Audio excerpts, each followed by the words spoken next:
you I've hear just that, done Terry? it my whole life. Yeah. Your mic is going to be like right there. Yeah, Don't you'll have make to me turn reach those over on. and put it in front of your face. I know a lot of people enjoy the hell out of it. It just never did. Well, I'm such a fanatic. When I go to Florida, The when I battery was should be going to good. Florida, I got 4 years where I won't. At least. I would fly back in January just to go to that Saratoga fishing derby, and then I'd spend another 3 weeks here just going out to the lake and Fishing it, huh? fly home just for fishing. Fixed it already. I mean, I enjoy playing with snow, like snowmobile and all that kind of stuff. But just go sit on an ice cube and think that you're enjoying yourself is just Wow, we didn't think we were going to have ice fishing this year. I mean, it was all late. it's scary. Just yeah, yeah. I'd begin to wonder We got if 1 really minute. will have it there. No, just stuff, yeah, it's just stuff on BoardDocs that I'm happy to share with you. I'm happy to share my copies. I pulled it down.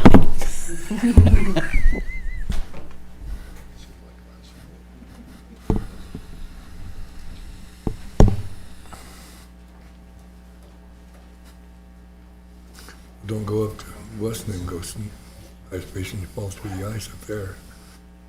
Round 2 up there at Glendale this weekend. Yeah, they lost them both. So sad.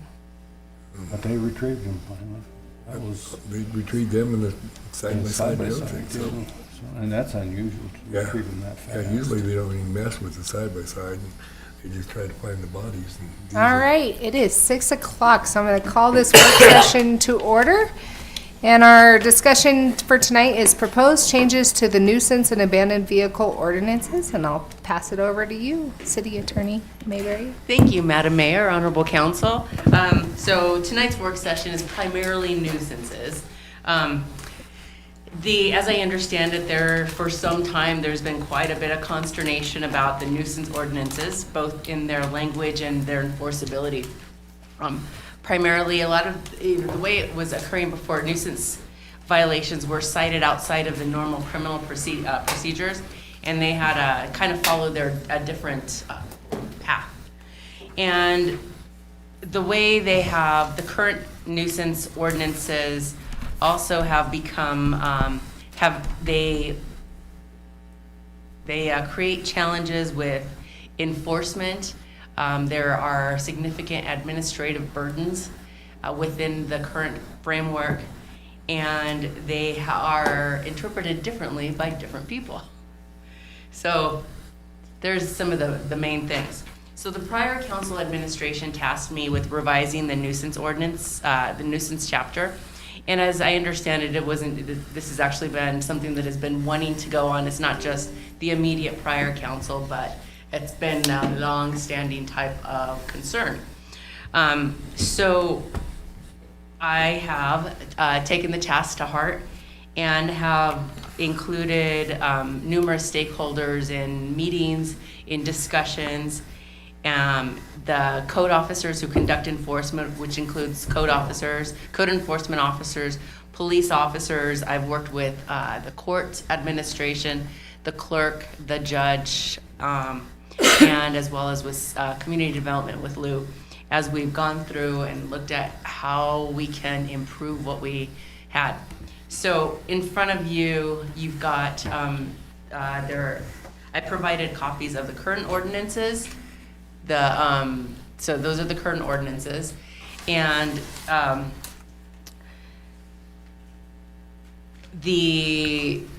this is what, and a lot of everything is all jammed into one specific ordinance. And I think it is 02, I don't remember. I'm sorry, I don't have it pulled up. It is, my apologies, council. It is under,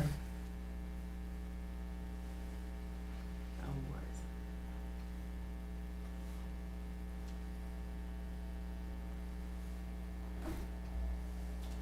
is it? Under 020. And so its enumeration is not exclusive, which essentially says this isn't the only place you're going to find them, but then it is.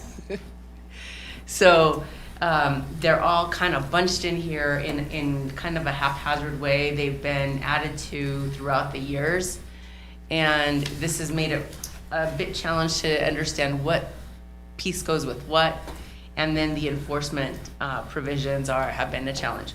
So we have drafted the revisions, which have been provided, and I provided those to you.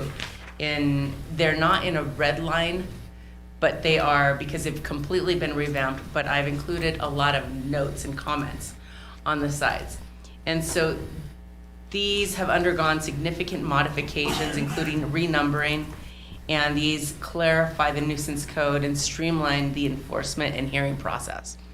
And so in this version, I've included comments as you scroll down that have, the comments are in red, that show, hey, this is the prior ordinance, this is what we're doing, and then some other comments.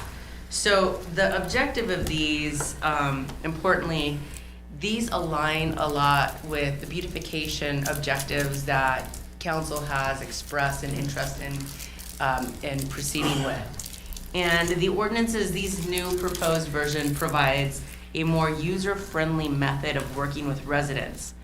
So rather than issue warnings under a path that don't really hold a lot of teeth, what we want to do is, while it does take the same path as other code violations, for example, speeding, the way it has built into it are a citation amounts to a notice, but it provides a grace period. So it's like a fix-it. Hey, we're giving you notice, we want to work with you, you have time to fix this. Right now, we've baked in 10 days. That can be changed for what, if council wants it to be longer, or if maybe there is some discretion to the nuisance officer, and, we change the language to be a certain amount of days, a time frame. However, the fear with that is that discretion will not be applied the same across the board. So that's why we came at a 10-day time to clear it, and then if they don't get it cleared within that time frame, then the penalties apply, which is a fine. There is also baked in an automatic within the ordinances. It's not an automatic, but somebody who receives a citation also has the opportunity to request an extension. So for example, they might acknowledge, I understand this is, these weeds, for example, are an issue. I just, I work at nights, I can't do it. Can I get an extension of time? So that's baked into this, to have the opportunity to do that. However, if they don't request an extension, that essentially they waive their right to get an extension. There's also, because this follows the traditional citation method, is automatically baked in the inherent due process provisions. So they get notice and an opportunity to challenge it in court. So just as though you might go into court and say, I wasn't speeding, you can go in and say, those aren't weeds. Those are specialty flowers from Slovakia. So there are ways to, we're trying to both work with citizens but also have some teeth in this. The current fines, so currently nuisances have fines, and in the path that they're on, all nuisance citations pretty much is a $300 fine. However, what I am proposing is that, to be a little more user-friendly, proposing there to be a tiered system to the fines. Maybe it's $100. That's reasonable because they have the time to clear it. And then if they don't, if it turns out, yes, if they challenge it and it is a violation, well, it's a $100 fine. But if it's within this, they get a citation within 6 months for the same issue, then it's $200. If it's within another year, third one, so a tiered type of methodology for fines. So failure to pay for a nuisance fine would follow the same path as enforcement for any other criminal violation of the municipal ordinances. oftentimes what the court will do, whether it's a speeding ticket, whether it's a failure to have insurance, is the court will then issue a bench warrant. But the court is also very user-friendly. If somebody comes in and says, hey, I need more time to pay this, I'm a working fool, I just need some more time. The court is always very gracious and provides those extensions. And with code enforcement falling under the umbrella of community development, there's planned to be a systematic approach to how these nuisance issues are tackled. And along with plans that, and mind you, hope I'm not stepping on anyone's toes, but my understanding is there is an entire, a really lovely program that is being planned to really work with beautification and to challenge, to work with residents on issues that have been a challenge in the past. And part of that is developing this, some of this nuisance program is to develop a systematic approach is, okay, this is what we're going to tackle. And it will be with working with council. What are the high priority areas? Certainly there will always be the high priority issues that are health and safety related that are always, should get taken care of right away. But maybe it's, there are other things as though it's a certain area of town or a certain type of issue. Is it, weeds are getting out of hand and there's going to be, this is what we're going to tackle. But the planned approach is also to include community engagement and notification and programs and outreach to let, hey, weeds are starting to get high. We'd like to work with citizens to do these sorts of things.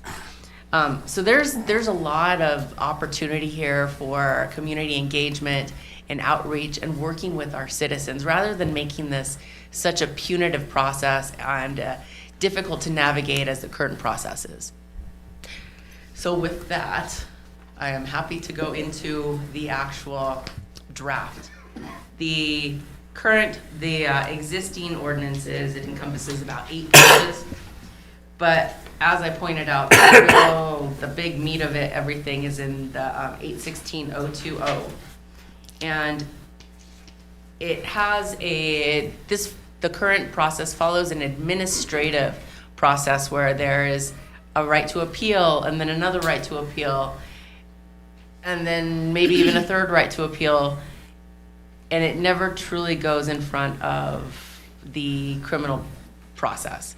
And while we're not trying to criminalize these things, these types of issues, it's more of how do we enforce this and how do we track this. So in the new version, I've also laid out the purpose of this. So starting with the purpose is to abate nuisances occurring within the city for purposes and the intent of promoting and providing for the health, safety, and general welfare of the city. I then go down and provide definitions, that way to really clarify what does abate mean? I mean, abate has this connotation, so what does that mean? And without a definition, it can be a daunting thing for a citizen if they're told you need to abate something. So abate essentially means taking an action to remove or alleviate a nuisance, which could be any manner of things. Could be repair, it could be removal, boarding up, securing, just all kinds of different things. So I've gone through and I've created definitions.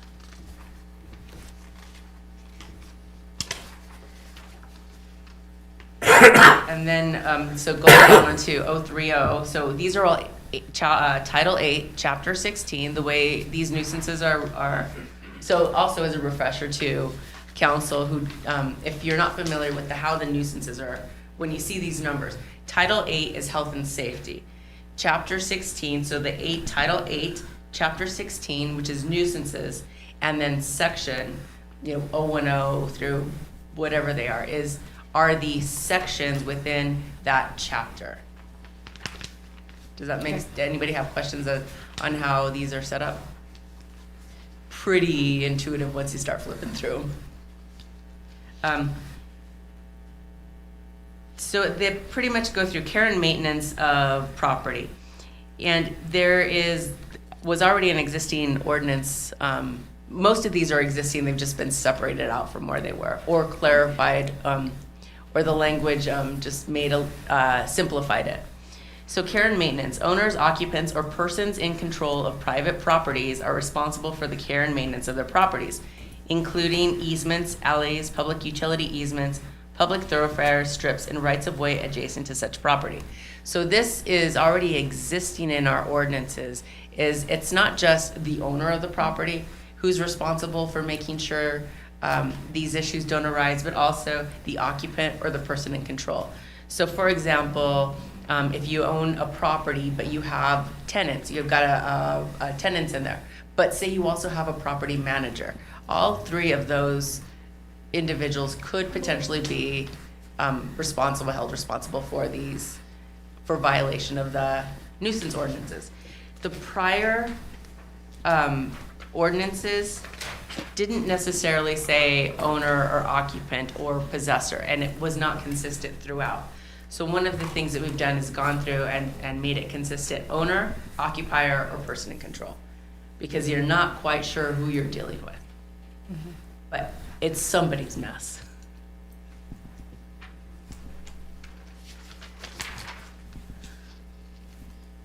So continuing on through, starting with 060, have made it divided out. What was in 020, started to divide it out into its own separate ordinance. And so for weeds as a nuisance, followed a lot of the language that was there, but then added some language from the state statutes regarding weeds, because the state statute also includes certain noxious weeds that are a nuisance, and added that. There's also an attachment that is the noxious weed handbook. Junk and trash is a nuisance, so each one of these has been divided out. Derelict vehicles has been one of the big heavy hitters, which is, so what's the difference between a derelict vehicle and an abandoned vehicle? Well, abandoned vehicles can be derelict, and so derelict, we've defined what specifically is a derelict vehicle, and it is essentially a vehicle that lacks wheels, motor, transmission, battery, or any other component part such that it has been inoperable for more than 10 days, except for a vehicle undergoing active repair. So this can also be an abandoned vehicle. Somebody just has left the vehicle by the side of the road. But an abandoned vehicle isn't always derelict, because an abandoned vehicle might be ran out of gas, or it's stolen, or who knows. I mean, I'm making up all kinds of things I shouldn't. So the big thing here is derelict vehicles are a nuisance, and so this really spells out how, what are derelict vehicles, and then it also at subsection D5, sub-Roman numeral I, is no more than 2 covered vehicles may be on a property, but one of the, I don't remember exactly where it is, that there should not be any derelict vehicles. There had been,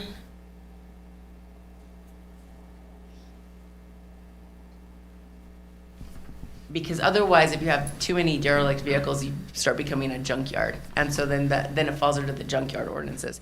And if you're not in a junkyard and you don't have a special use permit for that, and you can't have those in residential areas, you're in the wrong part of town to be having your derelict vehicles.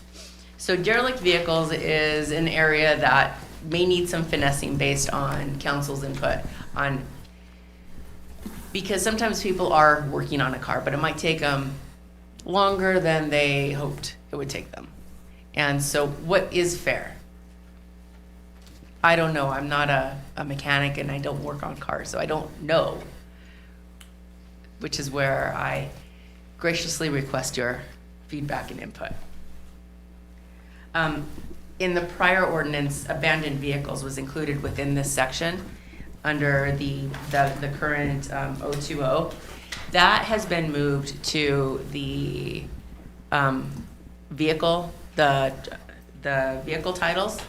And rather than having an entire procedure with how the city conducts abandoned vehicles, in working with the police department, they follow the Wyoming statutory requirements within the state statutes.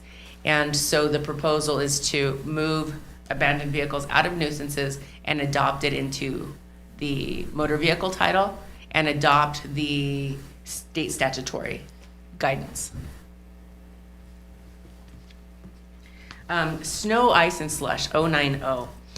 This is, the current ordinances have, the nuisance ordinances don't have snow, ice, or slush as a nuisance, but they are included in Title 12. And it prohibits dumping of snow or ice onto another property without permission or upon any public right-of-way or alley. And it also allows downtown property owners to deposit their snow into the site from the sidewalk onto the street because they're plowed. Well, is it a nuisance if, does the city want to add a nuisance about snow, ice, and slush in residential areas and in downtown? So in some discussions with other stakeholders, they had, there was some time in the past a prior ordinance that required citizens to keep their sidewalks cleared. But the reality of living in Rawlins and the wind and our weather makes it untenable. So is it even a fair ordinance to even have on the books? So it was actually, we had added it in here as a discussion point, but we took it out because of that. You just don't know what the weather's gonna be like and what the wind's gonna push things. So part of that is the ADA compliance that we have to have when you're going down any street, that you are able to not travel in the street. So if the sidewalk's not clear and you're in a wheelchair, you're bupkis. That's what that was for, was to make sure you didn't have that. We have lots of areas in the city that they don't have sidewalks. They're supposed to. Anything that's on a street is supposed to have a sidewalk. But we have large portions of our town that don't have that. I have 3 of them in my block where they probably have broken up and they've just never been replaced. So if you're in a wheelchair, you have to go in the street. And the ADA compliance, because we take ADA money to fix curb and gutter in the downtown area, requires that compliance from us. That we have some kind of ordinance that says you have to keep your sidewalks clear so that people in a wheelchair do not have to enter the street to travel. So somewhere along the way, the clearing the snow and ice from residential areas was taken out of the ordinances. Mm-hmm. We did take it out. We can easily put it back in here. But the reality is it something that, I mean, the enforcement portion is gonna be a challenge because who's gonna get cited with it? And is it gonna be consistent? So there is the reality of the challenges because of our unique weather here. So I can add it back in, we can leave it out. The big issue is, and that it is more so what's addressed, is in the piling of snow and ice, if you can't get through it. And that's under subsection B. And if it's piling, that is when it's an unreasonable hindrance or safety hazard to pedestrians or vehicles. So then that's considered a nuisance.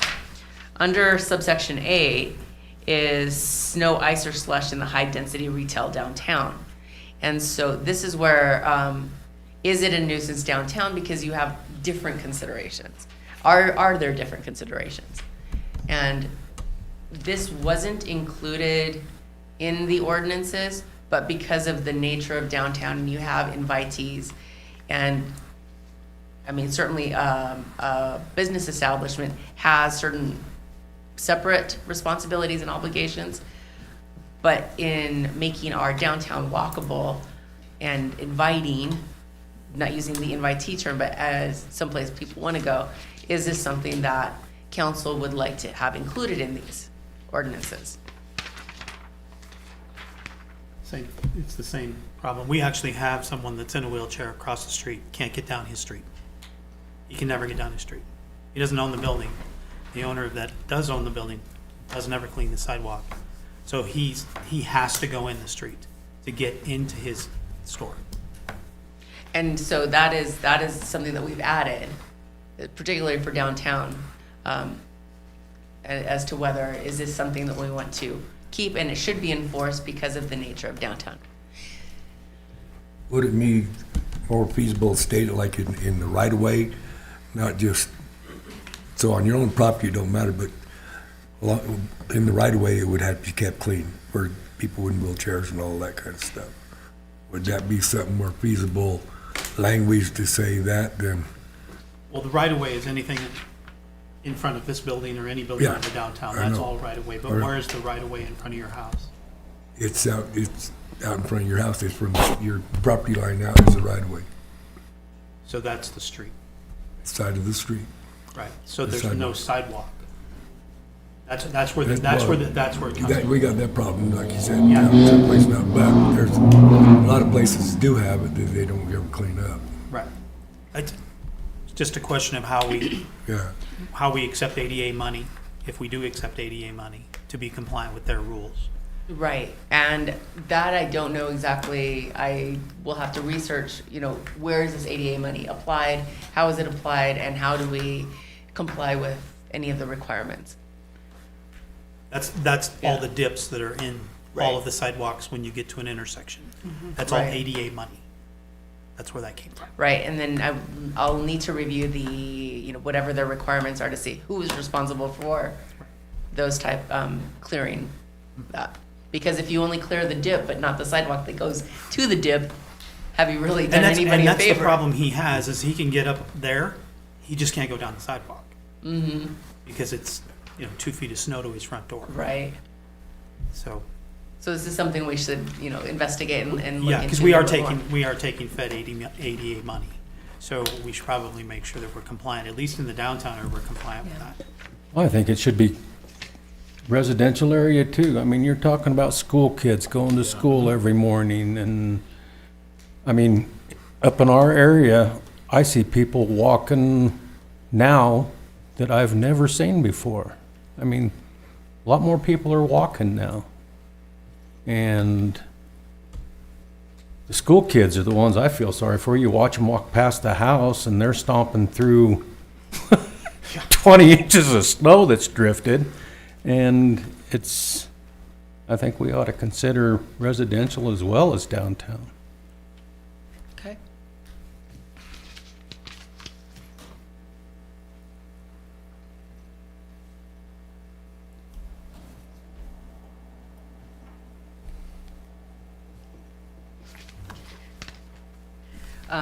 Going on to 100, dead animals.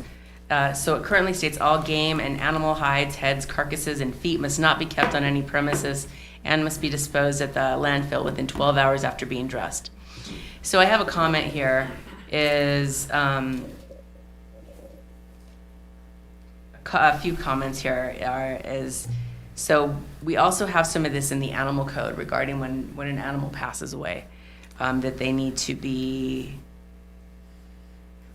which state addresses that when animals die within the city limits, it shall be the duty of every owner of any animal which shall in any manner come to its death within the city to immediately remove the body or carcass of the animal and dispose in a legal manner. However, this section specifically relates to 100, relates to game and animal hides, so game. Mm-hmm. One of the questions that came up is like animal heads. People, take a head and, put it on an ant pile in the backyard and let it do its thing. However, in researching, in order to even do that, technically that's taxidermy, which is licensed by the state. So we can't, necessarily let unlicensed taxidermists. Not that I have any suggestions on what to do with it, just as an FYI. Would that be taxidermy? Would that only qualify if you're taking money for it? If you got an elk or deer and you're just doing it yourself, is that still considered taxidermy? You know, I'll have to research that, but I know that the state does require licensing for taxidermy. I can see that if you're getting paid to do the work, but, and then requiring a license. And it's like regulated under the Game and Fish Department. I don't know if they do it anymore, but the Elks used to set barrels up there for the hides. So do we need to make some kind of exception for that? Because they ain't gonna have to do them barrels that fast all the time. So they may, I mean, we may need to do some research into that Elk hides, all of that. to see if the Elks has like some kind of a permit to collect the hides. Is 12 hours reasonable? You know, if you shoot your elk and you're dressing it yourself, and it's the weekend and you want a European mount on your head, you might have to wait till Monday till some place is open to take it. I don't know that 12 hours would be a reasonable amount of time for that. This was an ordinance, it's been on the books since, in some form or another, since 2002. So 12 hours, I mean, it's, right, I don't know if that's, I don't dress animals, so I don't really know. I'm like Tanya, I don't think it's long enough to do that. I I mean, don't think so. if you've got a couple animals, I mean, you're talking 2 days alone just to dress them and butcher them. So if you do that yourself, a lot of people take them to a meat processor, but you do it yourself, 12 hours, I could dress that out at 4 o'clock in the afternoon and meet that deadline or fail that deadline by the next morning.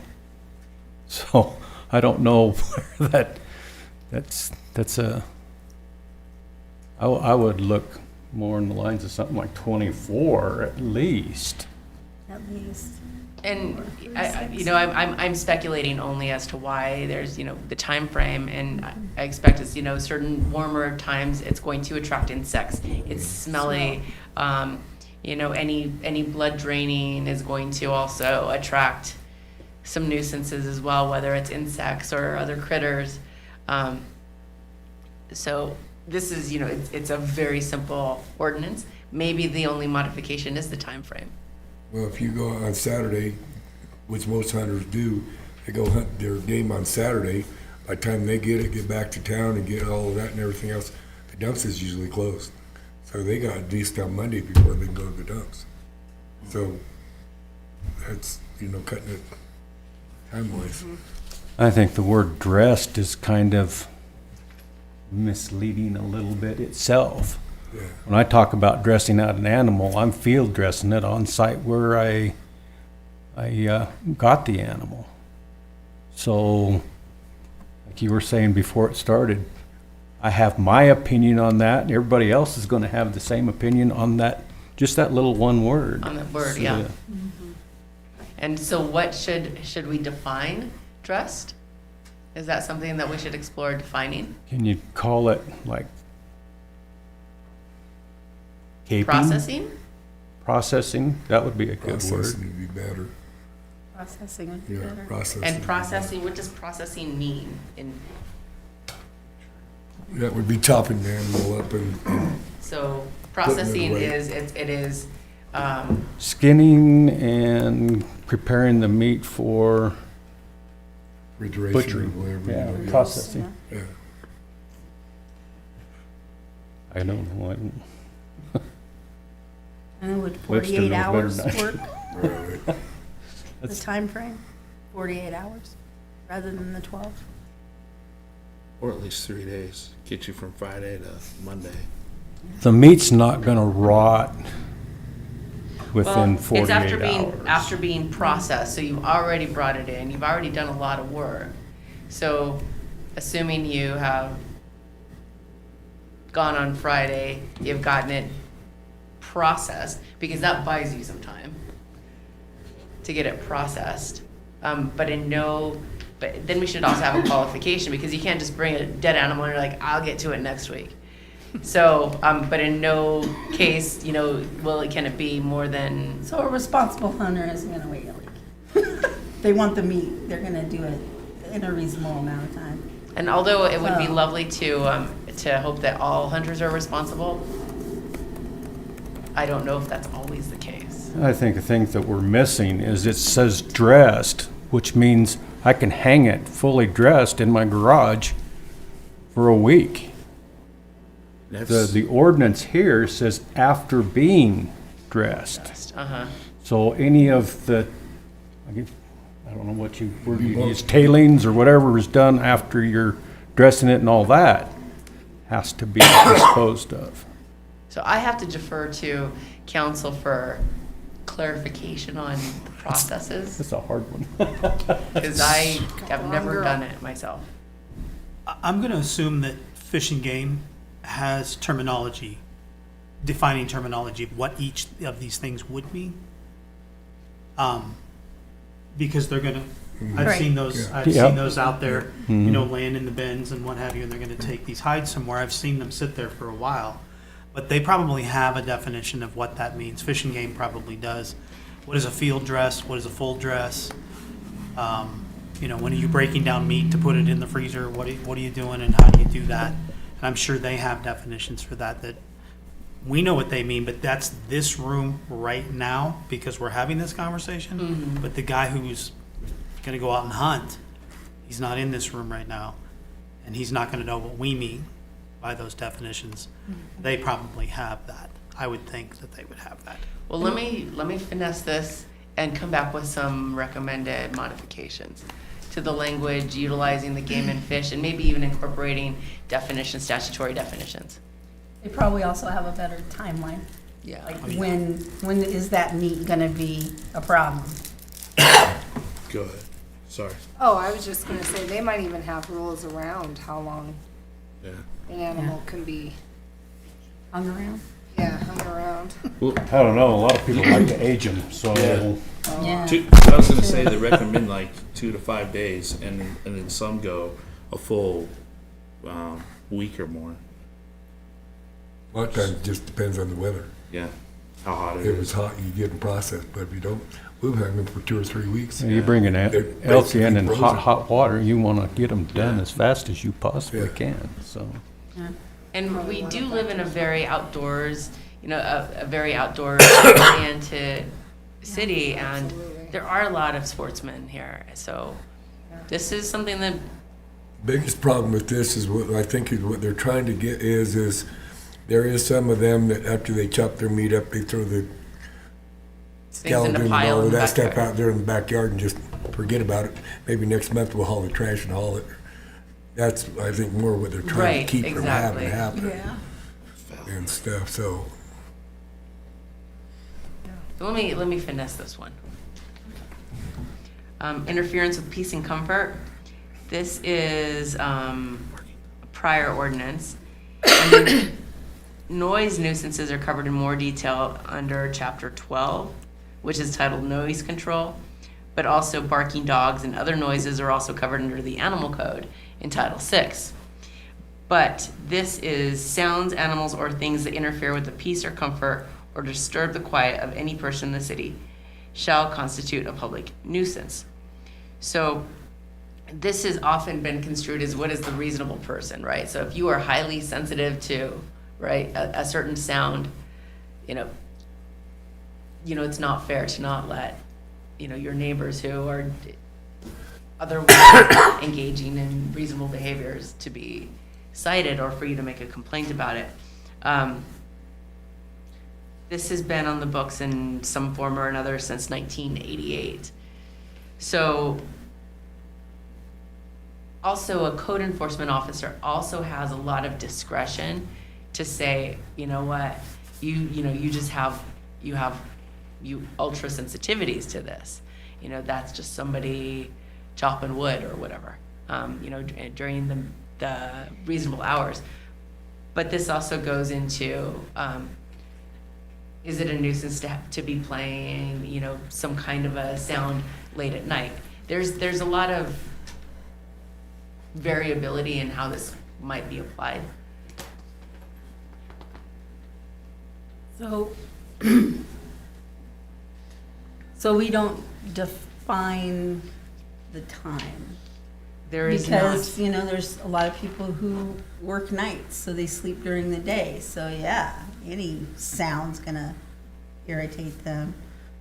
Or some people go to bed at 6, some people go to bed at midnight.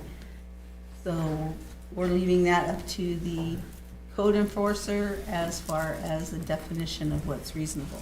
Well, and I apologize because I don't have the other nuisances. Wait a minute, I have a whole book here. I do have them right here. To see if they do have a time frame.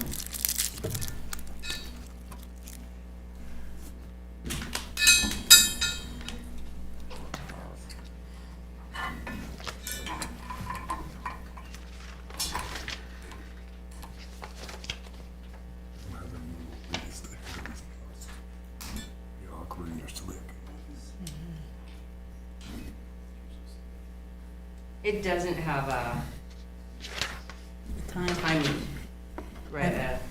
Like between the hours of, like curfew times. Doesn't have anything. But essentially, it does have a general definition. It says, if it is found and declared that the making, creation, or maintenance of loud, unnecessary, unnatural, or unusual noises which are prolonged, unusual, and unnatural in their time, place, and effect are a detriment to public health, comfort, convenience, safety, and welfare of the residents of the city and are declared to be a nuisance. So that is really, really, really, really, really broad. Yeah, 'cause some people, lawnmower is A nuisance, yeah. interrupting my peace and quiet. I gotta cut my weeds. So, It's almost down to the enforcement officer to determine If it's if it's an actual nuisance or not. I mean, I understand if the guy's out there running up and down the guy's fence making all the noise, yes, it's a little different. But if he's out there, like I said, mowing your lawn, he's gonna be out there with an hour and he's done and it's over with. It ain't like it's gonna be all day. You know? Right, unless he's doing it at 1 a.m. Yeah. So, I mean, I think it's more up to the code enforcement or the cops to, And allow them the discretion on this. yeah. And you can always Obnoxious and, invest in I'm sorry. earplugs. Always invest in earplugs. Right. Obnoxious and offensive odors. So this kind of also ties in with the dead animals thing, right? It's anything that the emission of obnoxious and offensive odors, the tainting of the air, rendering it offensive and or unwholesome so as to affect the health or comfort of persons residing in the neighborhood. So again, this generally falls under what a reasonable person, most of us are gonna think a dead animal's stinky, but when you're processing it, there is a certain inherent, smell to the meat, but if it's left sitting there in excess of the time frame we define, then that's something else. Discharging of offensive matter, essentially letting out any filthy, foul, or offensive matter, liquid or effluent of any kind, outside of your house or premises. Interestingly enough, we had a misdemeanor case in municipal court where somebody had been traveling and dumped out a bottle of urine downtown and was charged with a discharge of yucky matter. Obstruction of water course or water supply, 140. The discharge of pollutants has been taken out of this, because that falls under more into a different area of the ordinances, and this is more about the obstruction of a water course. So it could be somebody is, one example that I've heard is in the Glen Edition, where there's been things that have obstructed the Sugar Creek that flows through there, and have caused flooding. So that would be considered this type of nuisance. Stagnant water.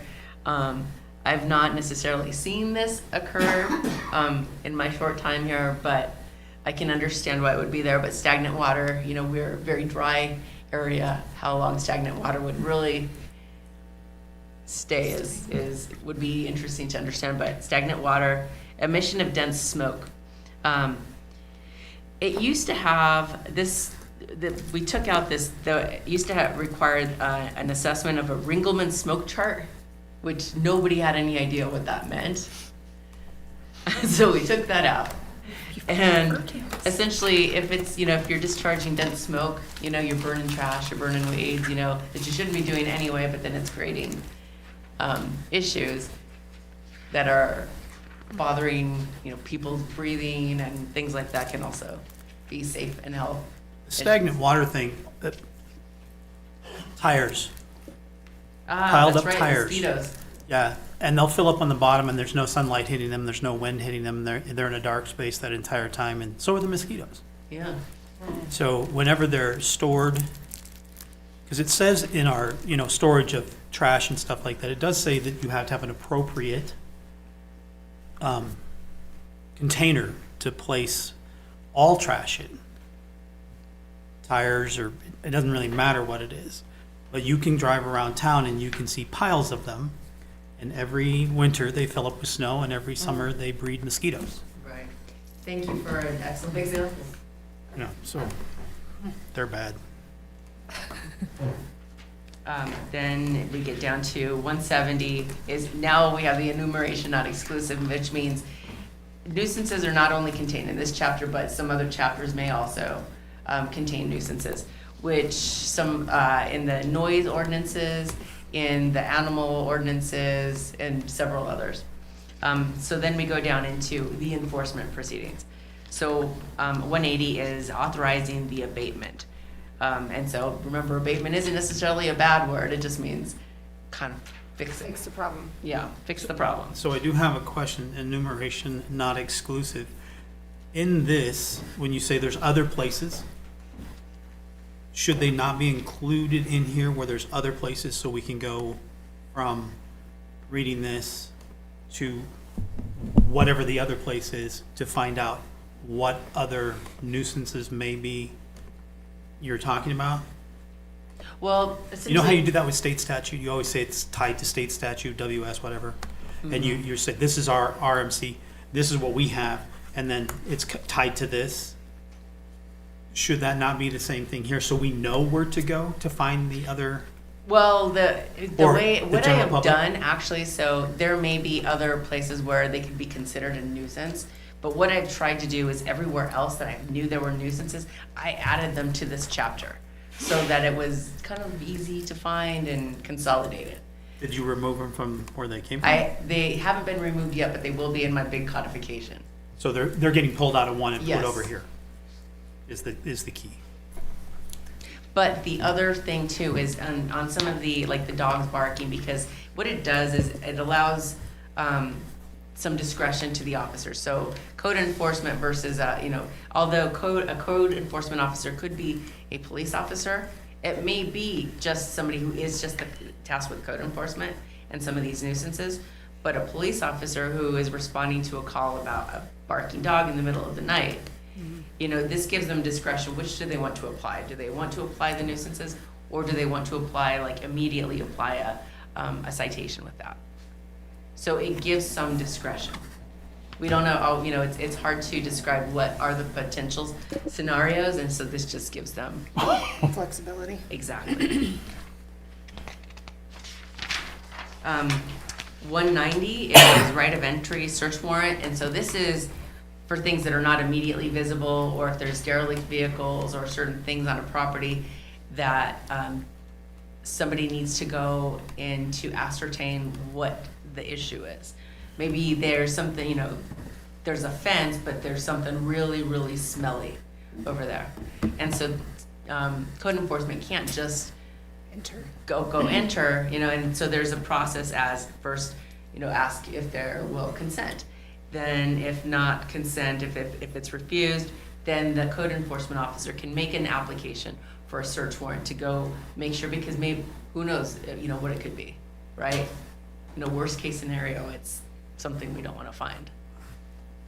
But, then that takes it into a whole different realm, but yeah. Anyway, then, so this just provides code enforcement additional methods to, get to the root of the issue and to begin doing their job. On 200 is the citation to abate. And this is the big part of the enforcement issues that we're having in the past. And so this consolidates everything and what we want to do is utilize the current citation method that law enforcement uses. They already have the resources, they've got the tools, and it's just a matter of adding this to their process and getting the permissions for the code enforcement officers to do it through there. This provides a method to both provide notice, and a notice is that like it's that warning, like a fix-it ticket. Hey, you've got some weeds. We're going to give you 10 days to get this fixed. Otherwise, it's going to convert to a misdemeanor charge.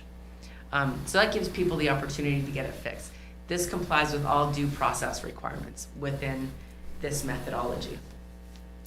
And like I said, this is where the 10 days is, we put 10 days, it seemed, fairly reasonable. It's a week and then, a business week and then you've got your weekends.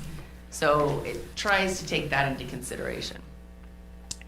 Then 210 is abatement by owner or occupant and the extension of time. This is where this provides the instructions for somebody to ask for an extension of time. 230 is abatement by the city. So if somebody refuses to comply, but it's something that needs to be cleaned up, you can't just let it accumulate. The city can go in and abate the issue. So 240 is what provides the mechanism for the city to recover its costs. And here the abatement is the city, the statement for costs. So then they essentially give an invoice to the owner, occupier, or person in control of this is what it took the city to do it, plus an administrative fee of 50% of the abatement cost. So if it costs, $100, it's a $50 fee. And there's a notice proceeding for, hey, this is what the costs are. Nuisance files to be maintained, which is the police department will, this within their citing system, plus they will also be maintained in conjunction with the municipal court so that there's a record. Collection of fees. The city has the opportunity to, also baked into this, is if they don't pay it, then what? It's the lien process. And the city currently has an MOU with the county for special assessments, which is abatement proceedings, nuisances, dangerous buildings, all those kinds of things. Then that lien attaches to that property. So it's baked in so that the city's not left high and dry on these sorts of things. And then finally, 270, prosecution is a misdemeanor. On the nuisance files, so if our code enforcement officer is the one going out and doing this and is not part of the police department, wouldn't it be his responsibility to maintain those records? Are you just talking about It's the the record. ones that actually go to court? Well, there's two ways then. So one is they have, and I might actually need to defer to Rick on how Digiticket works, on how, if something is cited and how it records it. As far as in the citation itself? Yes. It's recorded within the software environment, the citations there. I don't know what the exact, Well, we have records of those citations there and also in our records management system. right, and so what the objective here is to maintain a database and oversight over, so just like you can, you would be able to say, how many speeding tickets did we get on Cedar Street? They're able to narrow it down and, okay, during this window of time, this is what we did. And so similarly, the objective is so that we can track and have oversight, this is what it was, and we can track our efforts. So there is visibility, management, and if we need to tweak things, that is the beauty of ordinances. And that is what I think is the most beautiful thing, is as a local government,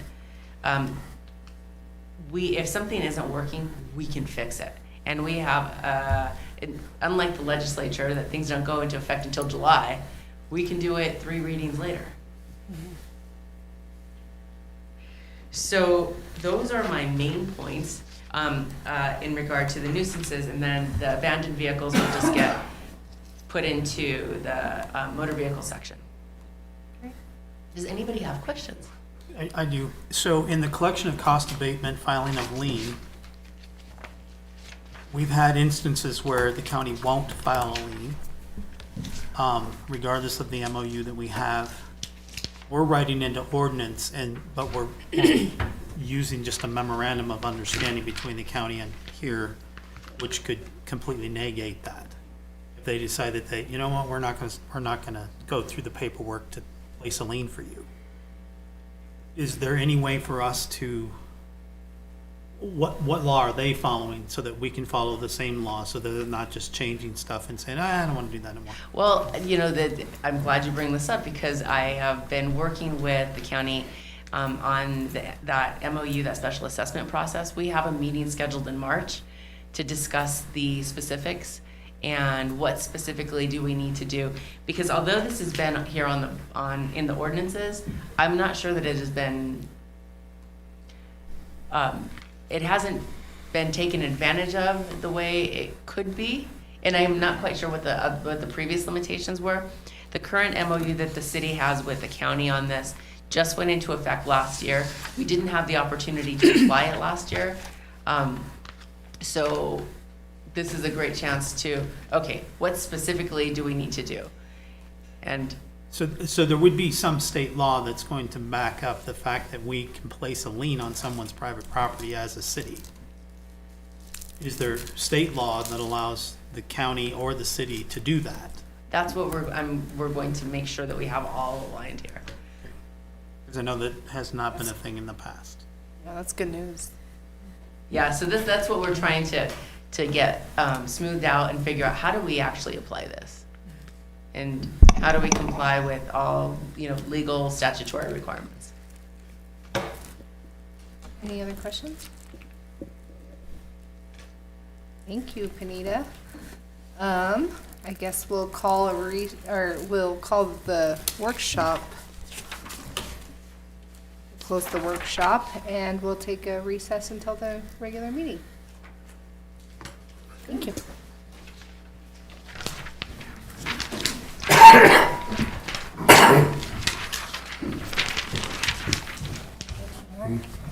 For sure.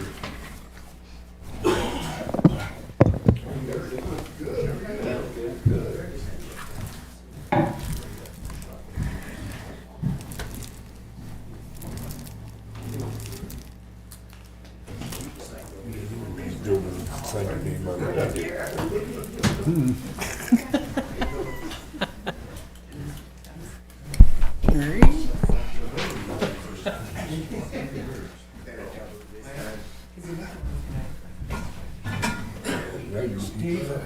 This is yours, but it's right behind your seat. That's all you're worth.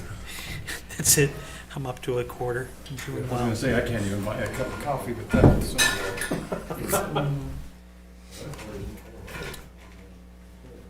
If you throw $5 down there, I'll grab it. For 4 days.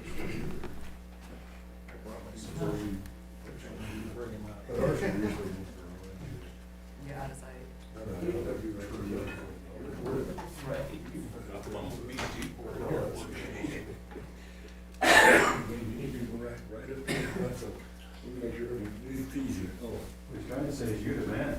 No.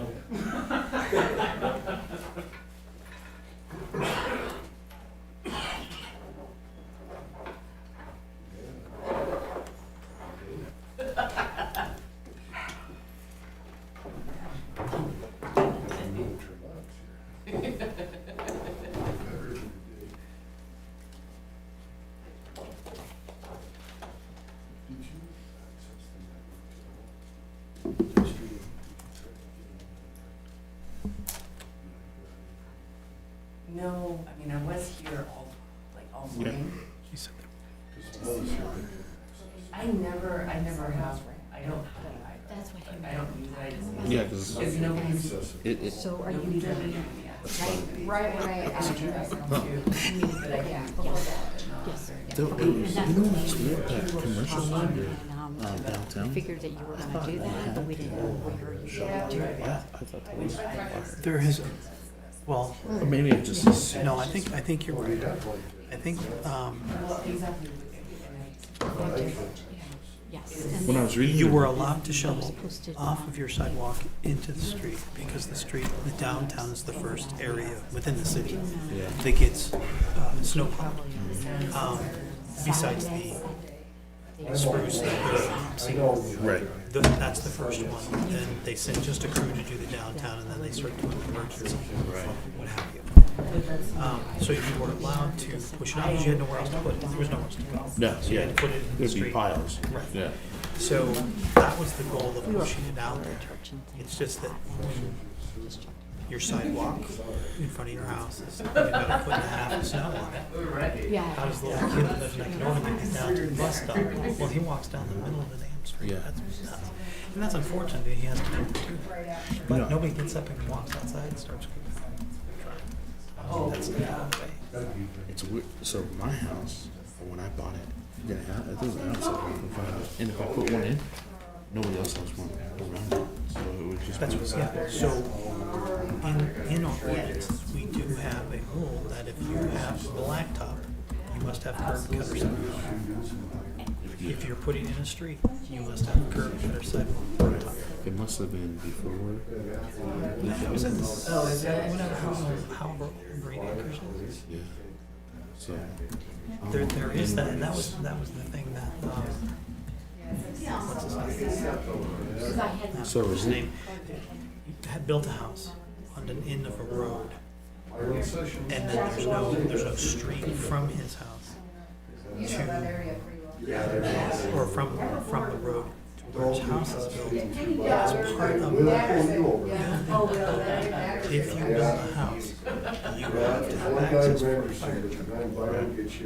And that requires some kind of a cul-de-sac. Any kind of a cul-de-sac requires blacktop curb and gutters. right. in buildings. Just So somehow we let that go. So now we have a house that sits down a dirt road, has no turnaround access for a fire truck. yeah, which is a big deal because that's safety for those guys. It's something crazy. Yeah, they'll just sit at the end of the street. Like, you're on fire, what are you gonna do? Protect the rest of them. Yeah, we'll stand down here and hug. Probably bad deal. But that's, we have one. What was the game? We lost by one. 1 point. Was it a good game, though? It was. I don't think this one had said anything Yeah. currently, the current one doesn't talk about license. And then the second game, I guess they lost too. So. It was They have River multiple team. games in a day? Well, they have One's 8 buried in the teams. middle of. Oh, It yeah. was it's seventh grade. I was thinking maybe it was a tournament or something. Yep. Then I leave for state swimming Doesn't submit unlicensed. Thursday and Friday. My aunt Barrett joined USA. Oh, did he? Told him if you join, you have to stay for a full year. Is he An happy? unlicensed. Yeah, it's So do we want to? better than he was 2 years ago. When I tried this swimming. When it was when it's his decision. Yeah, it's totally. Yeah. I have one with my middle Right. son. But here, He'll do and then so I everything actually the took opposite of what I think he out should do. unlicensed. Just to prove me Because that he you is don't in have like charge. That's funny. Yeah, because, so I'm not sure if they're gonna do spring golf this season, because they did. Yeah. So I don't know if they'll do spring golf, so I said, what are you gonna do if you don't do golf? So you got cuteness. On our way.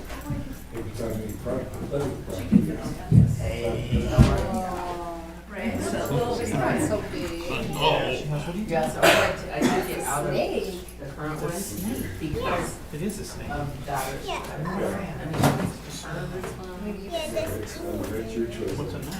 Oh wait, it says available does not display a current license plate tag or valid temporary permit for more than 10 days, except under possession of dealers. Is also Hair's got considered so valid. long. And this was the language that. Last time she was like half that height, I swear. It's that thing, keep adding water, this is what happens. Yeah. He's getting so big. If it's on private property, It it goes so fast. if it's And a on bike for private shoot at 20. property. Really big head. All this is gonna be a single this year. It's just. No. It's weird. Let's start that over. Because if you do that means I'm doing it. And he's like the rock too of like our family. Like he's Yeah, like, it shouldn't be. he's like calm, like child of the three, you know? So like, what happens when he's gone? Then I have the two that are not calm. That's one way to describe it. They're Yeah. not So I own quite about gentle. 50 Yeah, they are not. So my cars, I'll change the license plates on them, and then I'll drive a funeral.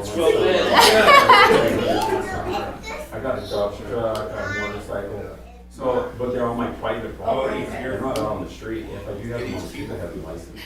How old is she now? Even vehicles that I don't have license, I still have insurance. Yeah, no one turns 3 in 2 weeks. There's like, That's so according to that, yes, I love it. This is like hurting cats. They're so fun when they're put like cousins and like they're feral. Yeah, yeah. All you want to do is go through anything else. I know. people are Don't take that. We do family dinners every Sunday. My mom's done it since since we had graduated. And then our family got bigger and bigger and bigger, and now we have the tour. We have the free. So like the family dinners is just, and then girlfriends start coming. Yeah, the next thing you know, you're renting a building. Yeah, yeah. Do we have enough dishes? No, we're Yeah. buying another set. But some days it's just pure chaos because there's Oh, like God, I have covered for preteen TV. kids running around fighting each You only other. love TV. Hormones out of Yeah, control. yeah. I think it was Because one of otherwise then you start getting your storage ever yard. made in the US. Or a storage yard. Yeah, and all my vehicles. 1950s, somewhere in there. But, Second World War. Right. So I have to get a permit for well, or store them in a storage. Yeah. Because, 6 years later, they said, let's take and put all these. because that's the issue. If they're on a residential area, residential is not Absolutely for hormonally storage, challenged vehicle storage. in one storage. place. So Not then so that's hormonally challenged once you're fine. big enough to kill you. So when you bring your, Yeah. because before the vehicles, because you like them, you know, I got, like 4 or 5 Trans Ams. Yeah. Chrysler 300, that like that, and I have a lot of vehicles, and I like driving them. Can you pick? They're hormones. Yeah, but then are you have a storage They yard? can't. You got license to drive. So they say, Ah, that's pretty good. It's for mom, right? It's Their really license exciting. is never like The that. same They're just here to store. the older They're ones insured are license. smart enough to figure Yeah, out how well, to they are. manipulate If you that got stuff, the but their insurance hormones license are on interesting, it, not they manipulating said you it. can't. Yeah. But you can only have This two was not vehicles. a good night. Maybe you should just get 6. And they have to legally have Because these guys. custom car codes. Keep They used to, Yeah, they used now, to, I like, thought no, this year. that's the feral animal. I don't know how to do it. I talk about Oh, I stuff. know. I don't know how to I taught Margie Rawlins. Oh, I was, yeah. So, yeah, so that's the issue with. I flew all over the Right? country to go teach. Yeah, it was fun. Then you have. You know, and we had methods for And doing you it, have because you're junkyard teaching in 200 residential kids. areas. So that's a code violation, that's a zoning violation. But you have one guy. Yeah, and it's, you have a method. It takes them about 2 hours. You get sunburned to realize what the stand here. Yeah. The longer we have to stand here, and I'll stand here all all day. day, because I got sunscreen on. Yeah. And a hat. I got my phone on Montreal, you know, and they would, when these kids come out from American Force High School in Utah, and we're teaching in LA, and it's freezing. That's your property. Yeah, he said it's freezing, it's 52. As zoning and. And they're all in shorts and t-shirts. Yeah, Yeah, but well. which would be normal for our kids here, right? But Then you have the title. It's 19, wintertime. which is the zoning. So that's So what they're we're all gonna wearing do. shirts and t-shirts. So that's one of my big Because projects it's is to November, reconcile all of the December, ordinances and that that's are basically all consistent the throughout. park is on And fur and everything else. We're hanging out. everything in here. It's fun. It's 10 minutes home. You're like, now I live here, and I go, now I get it, I understand. I get what's going on. And you know, all these, you know, they're all Mormon kids, and they're burned, just burned. In the water. Yeah, absolutely. They're all happy as hell about it. You know, they're like, I got And then you have a jump in storage yard. Put a roll bar in, put a roll bar in and call it a you race know, car. and they were really good, really good. But only if And, it's there only during the time I've racing seen season, a high you have school to take it marching off band. the out. And so that's also Because they're something, that good. you know, there are They- some they people, slaughter we have some people. residents that are active in the demolition driven circuits, and so they travel like all over the place for those. And so they indulge them, the crowd just goes for like 10 minutes straight. Well, Now just trying to win. they don't have so many days to get rid of the bills. I'm like, oh, So I got some okay, unless the cards. swords That's flew. usually your basketball game. Yeah, oh my god. But when it's that obvious that something's that much better than everybody else, Yeah. you're like, That's what I mean. oh, something was But you know, I, oh yeah, they won every Yeah. category. so we need to, How, that's the one category they should have won. that's all. The rest of them were kind of sketchy, but that one they should have won. And they're like, And oh, some, I would say, you know what, that's you're like like, the you mean the part where the audience stands up 8 times in the show Yeah. and applauds? Is that what you're talking about? Well, Are you talking about that? The audience never even got up. he's basically saying That that means any nobody vehicle, was as you do long know as it's an that. operable vehicle, there's no problem. You know, there's other kinds of And tracks. then Yeah. operable vehicle, There's tired. The actors in and out, kind of thinking of it. But if it's used Then on. you have that one where people stand up and they applaud because they're really good. Yeah. And then you say that that's not fun. Okay, well, maybe I don't know. I always thought shiny was a good thing. You know, who's shiny? They won. Their license they run and they're not derelict. Then another band that I taught, we went to Southern It California. might be ugly, but it doesn't mean it's derelict. And they were, No, if they're running, they were marching If they're bands. running, yeah, they're not derelict. People up. Derelict has a certain definition. And they're right, I seen it's a that. beautiful high school. Really And, talented. you know, that's just, I think you bring up a great point that I haven't And really they thought go about. Poway High School. I haven't gotten to that point yet. 4,000 kids in Is, Poway High School. It's a town. right, you, one guy is, he's a gearhead, you, and likes vehicles, And it just, but it's not a business, right? He's got more than. I'm getting tired of watching. Most, Why? at what point did the cross It's just just like, not right? I don't know yet, I don't know yet, I've got that out. back and all this stuff. And you bring on this medium-sized high school band. Everybody's saying this kid's their I fit into the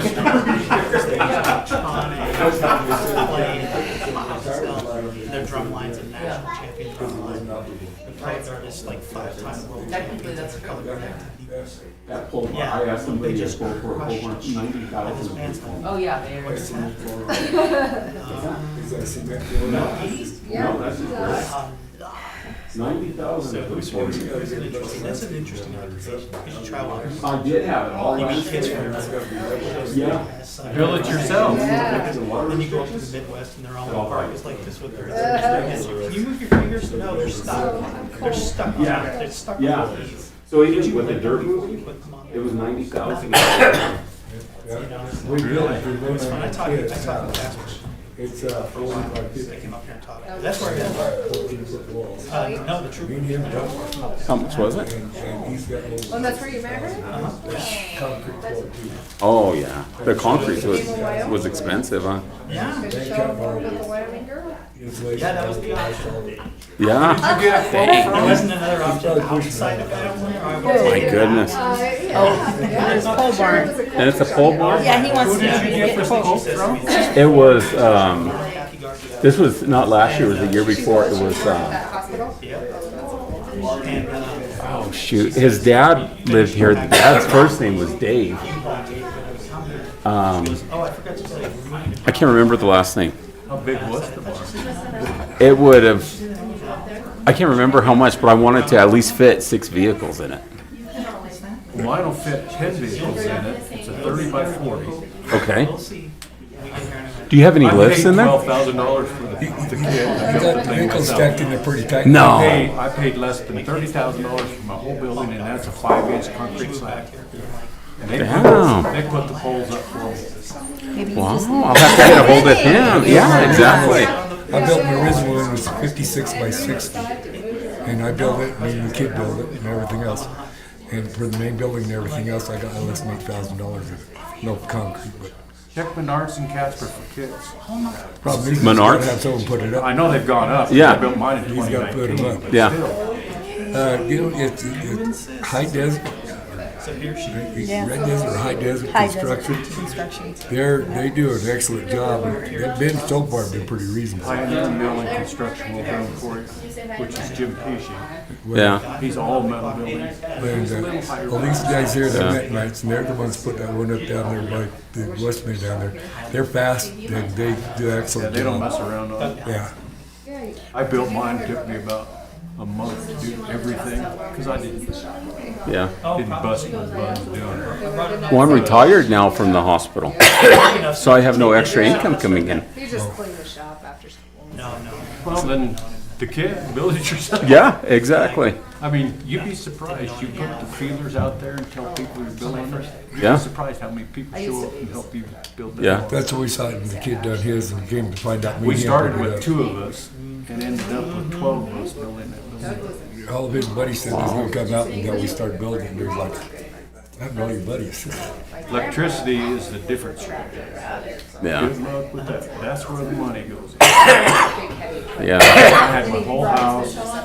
I have 3 storage buildings on my lot. Well, on one lot, I have 2, and the other one I have my big shed. And I built the lot, bought the lot next to it. Yeah. But none of them had real good electricity. So I got a hold of He knew he had enough tickets that he was gonna win it. Zembrennan, Yeah. and I had him give me a quote. He says, well, how much were you? Don't ever Yeah. fall into that question Yeah. like I did. He says, well, how much were you willing to spend? Well, it wouldn't surprise me if it's around 25 grand. He says, well, I'll get you a quote. Yeah. 26 grand. It's amazing. No, 25 on knows. And then I said, how about an RV pickup in my big garage? Yeah. So He says, how much more would that cost? we had to go in the shop. He said, I don't know.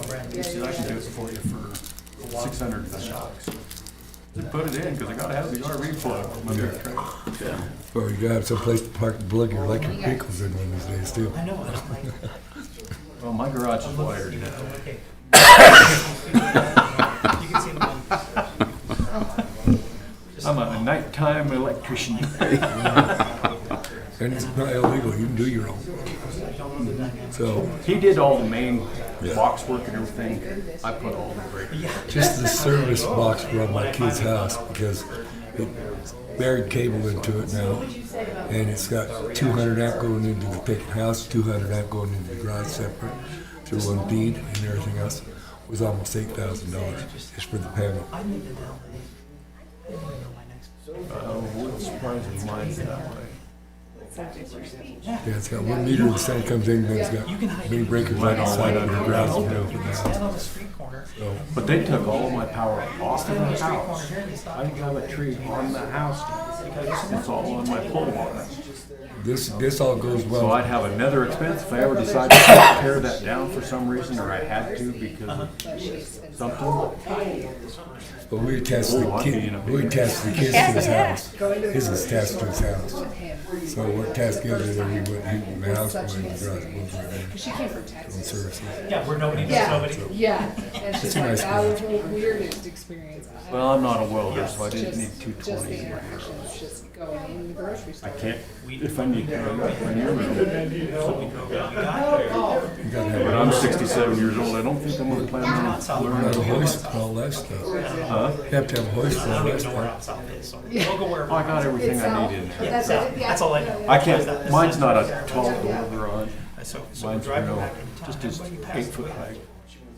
Somebody says, you're gonna regret that, you won't be able to put your trailer in there. I said, I didn't build it And I for look a at her and I trailer. go, do you know them? I built it for my boat, my side-by-sides and all of that stuff. It don't take long to fill it up. Tell me about it. I built that in 2019. Matter of fact, it was, I got the parts coming in Just 4 months after. keep them down here. And Drive your car. that's why I So built I it. didn't understand that. Keep my mind So off I of get out all to the that field, this is stuff. like probably my Oh my God. top of the field. Yeah. Some of the We stuff get out to we the were going field, and through I was said, just like, Kevin Kelly was mine. I didn't have kids done, and he's talking about putting an extension And on so it. I go, You need more room. we're out here, and he goes, that well, I got plenty of room. I got that whole lot next door. So if I He goes, you're in the middle. I can't go back. He goes, you wait till the last person you see, so that you're acknowledging that both But have seen each I other. went, And if you're going up I don't to know Lady what River, happened. you're gonna go Because I all did the some way out building to on Lady that River. where most people would If you're on the have way a to hell Lady of a time River, getting their the building last permit. person you see for the next 12 houses. I put mine 5 foot from the back and 1 foot from the That side. guy might. He'll remember seeing you. And they told me, they said, You know, so if you well, get we can let somewhere you see build it a 1 bolo, foot, be on the lookout. but that's all in lot. So if you sell your house, you have to sell your garage. I said, no, I'm gonna cut 4 feet off my garage and put the wall back up. Because then if you live here long enough, and then See, mine's 3 lots from my garage is one big property, 3 lots from my house. so now I get that figured. And my garage meets all the setbacks on it. It's still 60 Yeah, by well, 50. yeah, there's those times. Well, I wanted to build my garage way forward, good at that, like eh? even with the front. Can't unless it's attached. No, it's just so convenient. Well, not attached, I'd still be over there on that lot, but If it's attached, you can't. we have a tree next to the house over there in front of the garage, and the wife says, you're cutting the tree. I like that tree. So I always give her crap. I have 1 tree preventing me from having a garage the way I want it. I got one too. I wouldn't cut it down. But I come out ahead. I set back 5 foot from what I was going because of the tree. I got my good side by side with a plow now, snow blower. Oh, we need to ask him. That wasn't as fun as what I thought originally. You think it'd be that flat? Guessing. Yeah, I know. None of that to do with that stuff. I'm glad I got a kid's got access to a skid steer and all that stuff. I need my driveway plowed. I don't have anybody to do it for me, so I just. My problem is there's 6 snow plows all right there. And they want to move all of their snow off of their yards and put it in front of my house, because that's what I stack. Yeah. And legally, they can't. No, they have to stack it from there. I can stack it, but they can't. Yeah. They can't put their snow on your property. If I was nasty, I would say something, but Yeah. I don't care. Yeah, they just- But I that think real my bad, battles for sure. yeah, And, that real bad snowstorm we had that year. I'm not kidding, half of the road was adrift because we couldn't bust it. Even called the city and said, send a plow down there to roll it over on top of the other. No, can't do it for private people. This is a city street, people. Yeah. as long as they had one access way down to it, that's all we need. 2 of my guys in my neighborhood have John Swanson and Dean Parker. They both have heavy equipment. They just took care of it all. We had one of the cleanest streets ever because of that. I used to have when I was young, had one of those snow plow, and there was several old ladies all the way around me. I plowed all their driveways and mine and everyone around there. I've been thinking about buying a little. Enter your participant ID followed by pound. Because we have snows like that, you can't. You are intimating I now. had my You side by are the side first that was participant. straight up and Please down stand hard by. to snow over the top. I was just coming to do that. And the only thing you can do with that snow is you gotta move it, you can't push it. Yeah.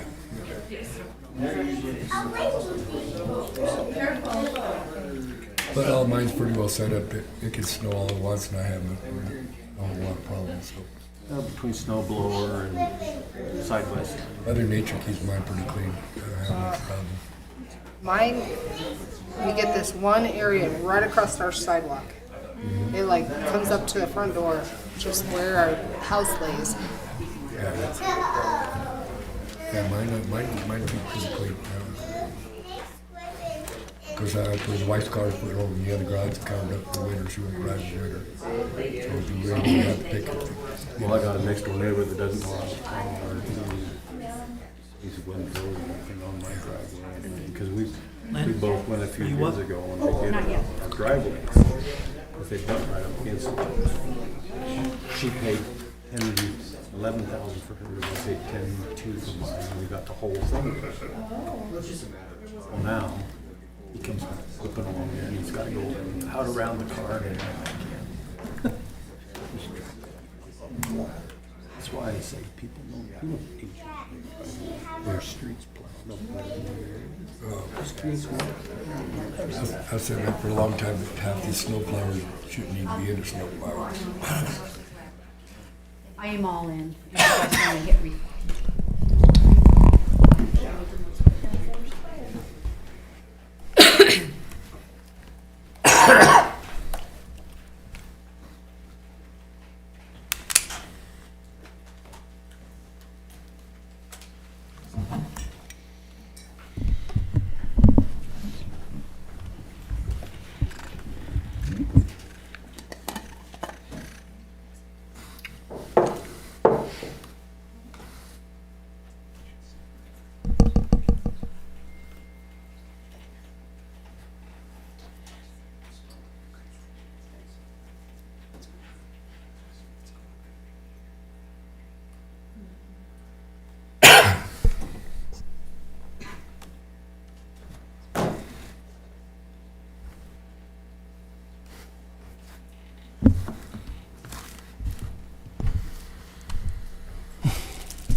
I figured nobody would be sad about it.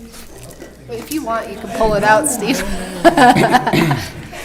I'm trying to put more and more under there that is, acceptable. Yeah. Yeah. Well, they can just pull it up online, it's there. Yeah, I used to read them all. I read them all and I thought, oh my God, that's a lot. Oh, you'd have to read it for the. Half an hour you were. Remember when Dabari would raise his hand and we're like, No. it's gonna take an hour. Yeah, wow. Go ahead and make the motion, Steve, and read them all off. More than a few times. I told Lynn and Tom, I was like, can we put this under there? I don't see why not. I was like, yes. We had to move the Part of public ordinary hearing business. up above, Oh, yeah. because it usually is after the consent. Yeah. Because we have to have that first. Yep. Do we need to get the update if anybody's been? They said that, they told me that there wasn't any issues. So As long as they I'm gonna take it as that moment snapshot in time. for this one day. Yeah. At least on Friday at, or Thursday at 3:30. Okay. Oh, boy.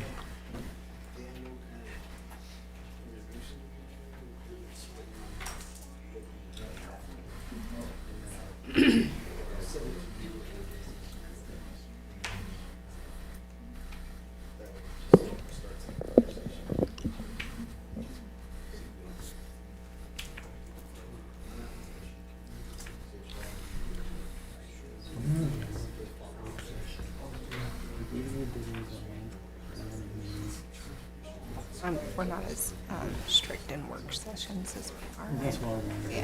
I didn't want to be, starting something. Yeah. Definitely not as formal. Unless people are talking over each other. It gets to be anything.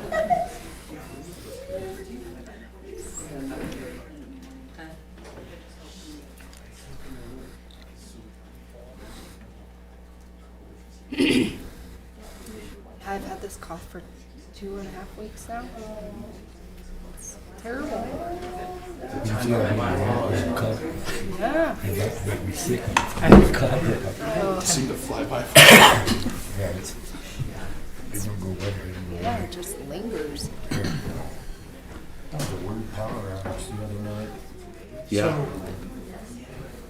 Right on the corner of Edinburgh. Harshman, Merlin and Arshman. right on the corner of Harshman and Daly. That's a brand new power pole. Mm-hmm. And the city's wayfinding sign is land. Is down in is that the one that got whacked? Is that one? Because there's woodland in the middle of the Yeah. street. Pickups that didn't even come to First yard. notification I got was that it's gonna be 1 o'clock in the morning. They were I'm sitting there fast. going, wow, it's gonna be a It's gonna cold be night. cold. That's what we thought, because I called. Yeah. They said 1. Then all of a sudden I'm sitting there, what, 8:30 or so? Lights come on. I know. So that means they pulled up, planted a pole, rewired that, like, boy. It's amazing. They Time were went out. working their butts off. I drove by and went, what the heck's the matter with that? Oh, that's a pole, somebody took the pole. I saw on Facebook yesterday where somebody says, I wonder if that guy that was walking past that area real fast was the one. I seen that. My son, so we were just pulling in the driveway and you can see down to that street. And he said all of a sudden it was just a huge flash. And then it went lights out. And It's crazy. One corner in the city takes up all that. it was weird. The theater went out, but my house 2 blocks away had power. I was like, The only other time I've ever seen that was when it was, the on-ramp, So they power all on the that. freeway.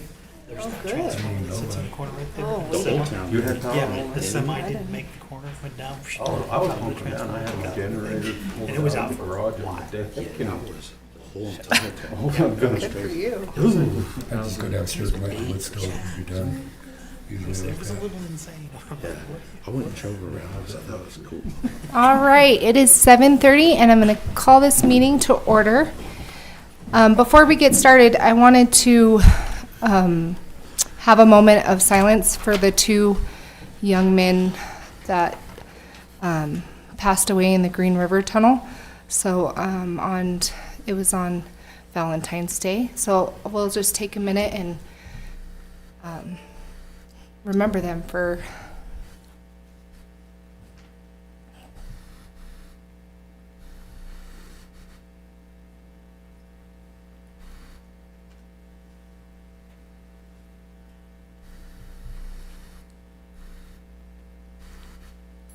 All right, thank you guys. I know our town is devastated by the loss of Quentin Romero and Chris Johnson. Next, I'd have you guys join me in the Pledge of Allegiance. I pledge allegiance To the flag of the United States of America and to the republic for which it stands, one nation, under God, indivisible, with liberty and justice for all. All right, moving down to roll call. Lynn, Madam Mayor Jacqueline Wells, here. Vice Mayor Daryl Gardner, Here?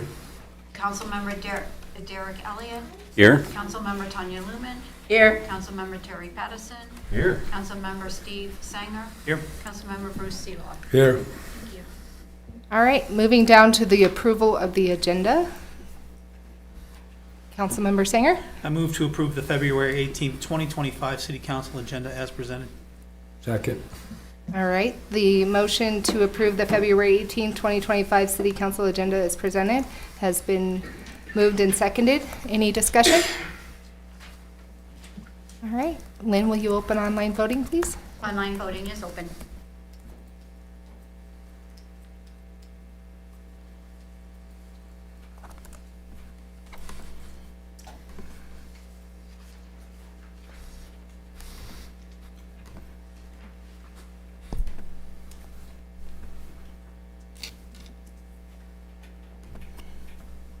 Vice Mayor.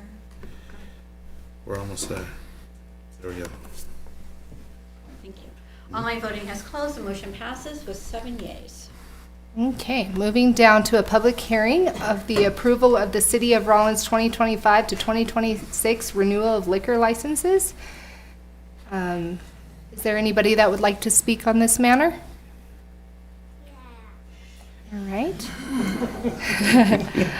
With that, we'll close this public hearing and move down to the consent agenda. Councilmember Sanger? I move to approve the city consent agenda of February 18th, 2025 as presented. Second. All right, the motion has been moved and seconded to approve the City Council consent agenda of February 18th as presented. Any discussion? All right. Lynn, will you open online voting, please? Online voting is open.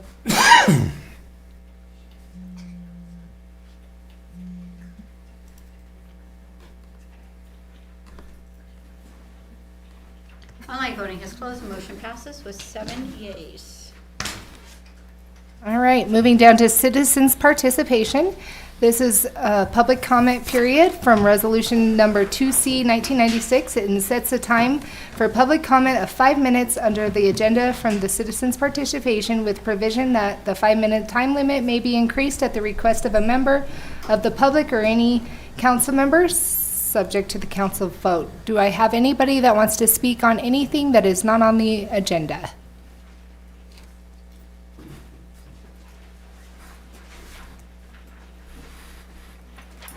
Will you please state your name and sign in?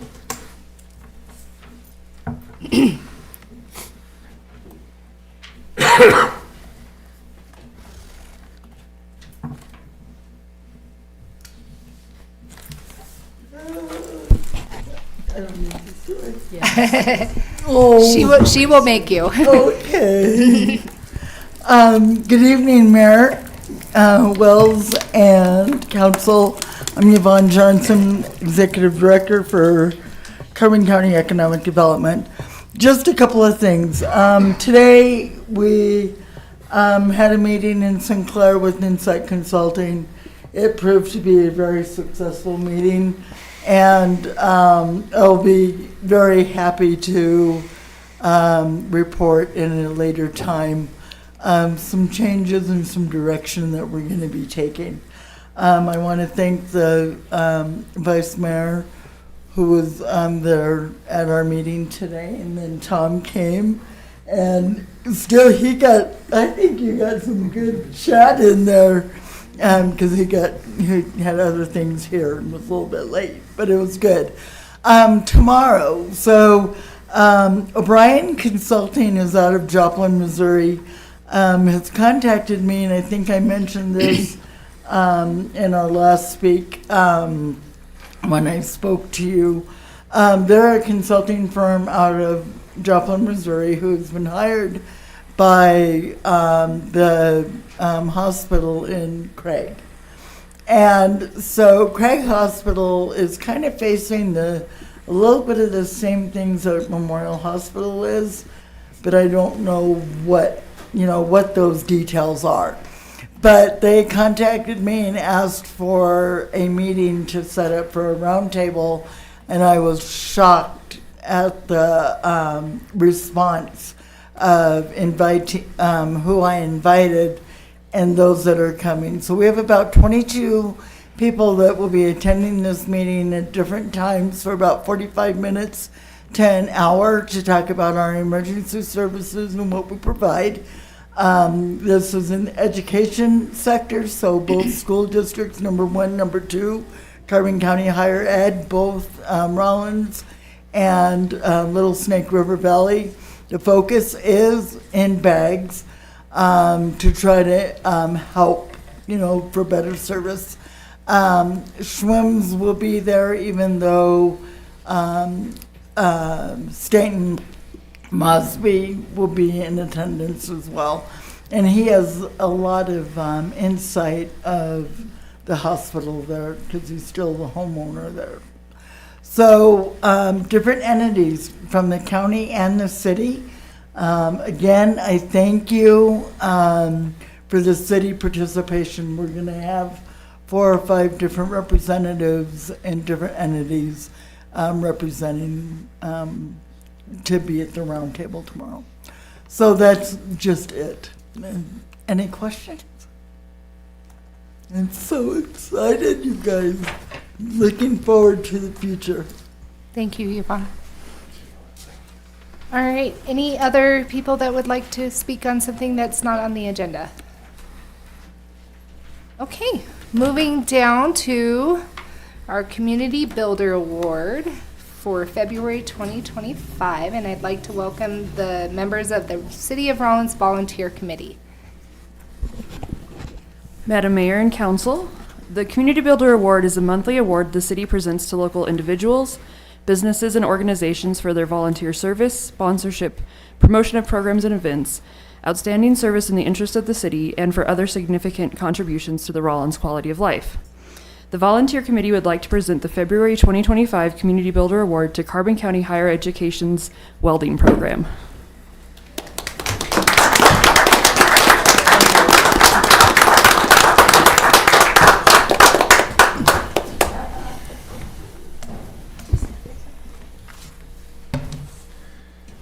All right, just a little bit about this, Madam Mayor and Council. It's my pleasure to have the opportunity to go out and do some interviews and talk to these folks.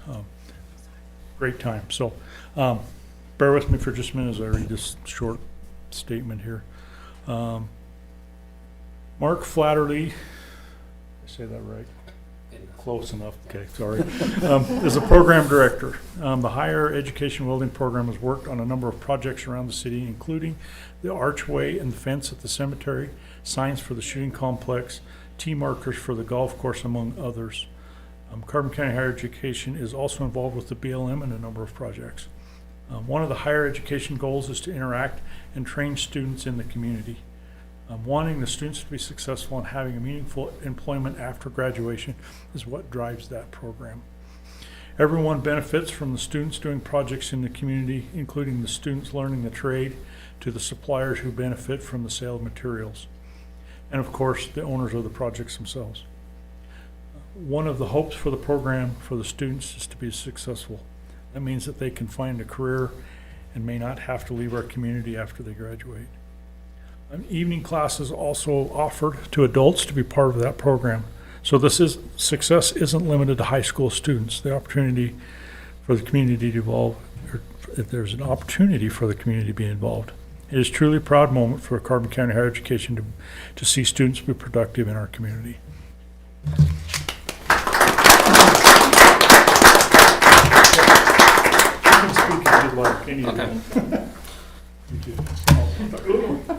Thank you for the Community Builder Award and recognizing the welding program at Carbon County Higher Education Center.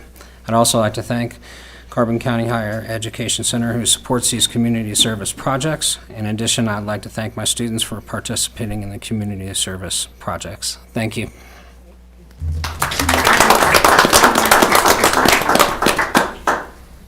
This is one of my welding students, Tristan Jolly.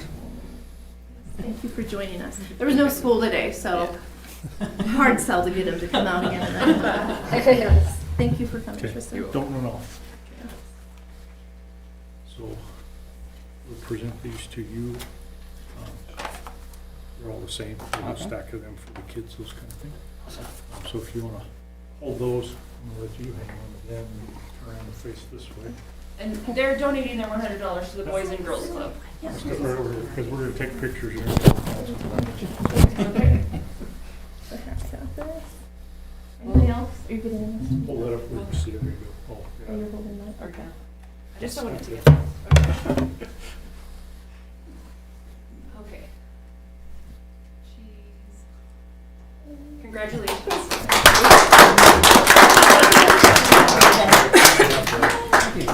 Thank you, guys. Thank you, guys. Congratulations. Okay, perfect. We'll send you a picture with us.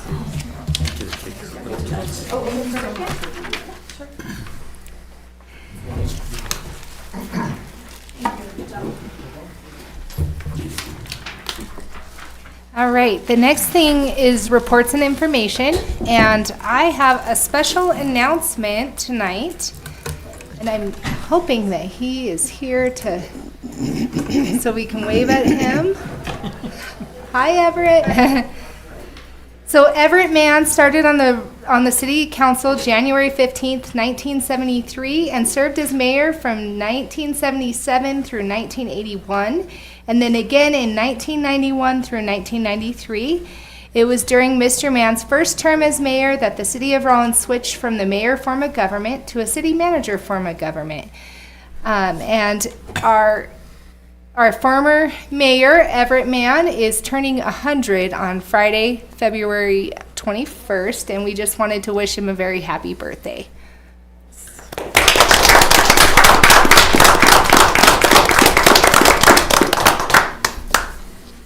Thank you, Everett and Beth. I'm assuming that's you up there as well, for attending our meeting tonight. All right. Moving down to city manager and staff reports, and I will turn it over to you, City Manager Tom Sarvey. Thank you, Madam Mayor, Mr. Vice Mayor, and Honorable Council. Just a couple of things to update you on. First off, we have got through our first round of budget talks with all the department heads, and thank you for council coming in and visiting with me on the budget. So our next step on the budget will be to prepare a preliminary draft. Once I get that draft complete, I will get that into the hands of council to, go through that, see what's in there, and somewhere at that time we will schedule a preliminary budget work session, or probably a work session, and I don't know if it'll be the same night as council, because this is the one that can go into the wee hours sometimes. But we will probably schedule that probably around the second week of March in there, and then once we go through that pretty well and council gets a good idea of what's there, we'll plan on doing a strategic planning session with council where we can start talking projects and we can start talking different things to get it into the budget. Our first official reading of the budget usually occurs about the 15th of May. And so that gives us a couple months in there to go back and forth, have work sessions, discuss what's in the budget, and what council's desires are to have within the budget. So that's kind of the status of where the budget is. This morning we did our internal kickoff with Ayers Associates on the Brownfield grant. Ayers stopped in and started going through. And our next steps on this Ayers contract on the Brownfield, we will put together what is commonly referred to as a steering group. I would like this to be a much more influential group than just the steering group of the Brownsfield. We'd like to get into some community direction and those types of things that we can be able to strategize which properties we want to test and what we want to look at, so that the work that they do is in accordance with the community plan within that. So we will be forming a steering group of those individuals to start that. I will discuss with the mayor if we want a council person or two on that committee. The last thing, just for a date, is the Fire Commission meeting with the council representatives to go over the changes within the Fire Commission has been scheduled for Thursday, February 27th at 6 p.m. at Fire Station 2 in the classroom building behind the fire station there. So that'll be the 27th of February at 6 p.m. That's my report. Thank you, Mr. Sarvey. Excuse me. Moving down to the city attorney report. Thank you, Madam Mayor, Honorable Council. I do have an update on the concessionaire contract. So back on December 17th, City Council voted unanimously to suspend the liquor license at the municipal golf course. It was utilized by the concessionaire. The limited club liquor license is owned by the city. Pursuant to the terms of the concessionaire agreement, the concessionaire was granted permission to use the city's limited club license, which allowed the concessionaire to dispense only at the golf course and prohibited catering of alcohol at events not on the golf course premises. The agreement also requires strict adherence to all alcohol laws and regulations. At the time of the suspension on December 17th, it was based on violation of Title V of the Rawlins Municipal Code governing the liquor licenses that mirror the regulations under Title 12 of the Wyoming statutes. Specifically, Rawlins Municipal Code 5.08.560A states that any violation of the city's alcohol code by a licensee is sufficient cause for suspension. The city initiated an investigation into the matter. The concessionaire was contacted to schedule a public hearing before council to address the allegations related to the suspension. However, the concessionaire failed to respond to requests to set a public hearing on the matter. On January 7th, the City Council voted to unanimously terminate the concessionaire agreement due to material breaches of the concessionaire agreement. The agreement specifically allows the city to terminate the concessionaire agreement in its sole discretion if the city is required to give notice of default, which means a breach of the agreement terms, 3 times during the term of the agreement. Here, there were multiple instances of breaches by the concessionaire, including but not limited to violations of the alcohol code, failure to pay usage fees and late fees under the agreement, failure to timely remit alcohol taxes, failure to pay invoices and bills to third parties arising from concessionaire operations, and other breaches. The concessionaire was again invited to appear before council on January 21st. The concessionaire failed to appear or otherwise respond. The city is continuing to investigate the matter due to the condition of the premises following the concessionaire's departure, which includes issues related to cleaning, damages, and repairs resulting from the concessionaire's operations. Thank you.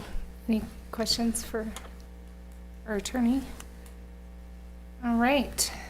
Moving down to city council updates. Does anybody have any updates they'd like to share? Councilmember Elliott? I spoke with members of Ward 1. I have 5 items that they've asked me to bring. So, downtown cleanup, residential or commercial, can we waive fees to help our community look better? There are businesses that could look better, but they need help with the cleanup. They would like to, but do not have the resources to do so. The second one, when we have parades for our town, we would like the parade to go through the tunnel, down Washington Street, up through Davis, and then over the bridge. Rawlins was founded on the south side, and our parade should reflect this. Rawlins City employees need to have wage increases that are comparable to other towns of our size. If a study has been done, if you would provide the link to it or a PDF to share with Ward 1 residents. The fourth one, would like 2 or 3 jail cells or a pod to be designated for the city and not the county, so we can collect some funding from the state for Rawlins. The last one is Weed and Pest Department that would drive around Rawlins, find where there's any weeds that need to be cut down and sprayed during the summer months. There's a lot of city sidewalks that are not maintained. And so if we were able to implement a weed and pest department, that would cut down these, the nuisance of the weeds at least. And that's all I have. Thank you. Any other updates? Vice Mayor Garner? This is it's not an update, it's actually just a follow-up with Tom. Last year, on March 13th, the sheriff came and presented the collaborative group with the dispatch center and discuss it with the council and, you know, what they're doing within the county, with other towns.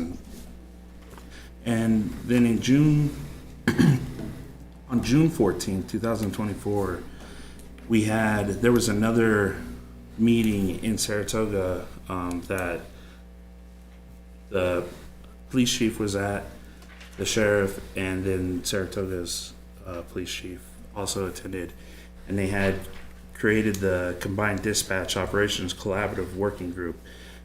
And this group was set up to present or kind of go over the entire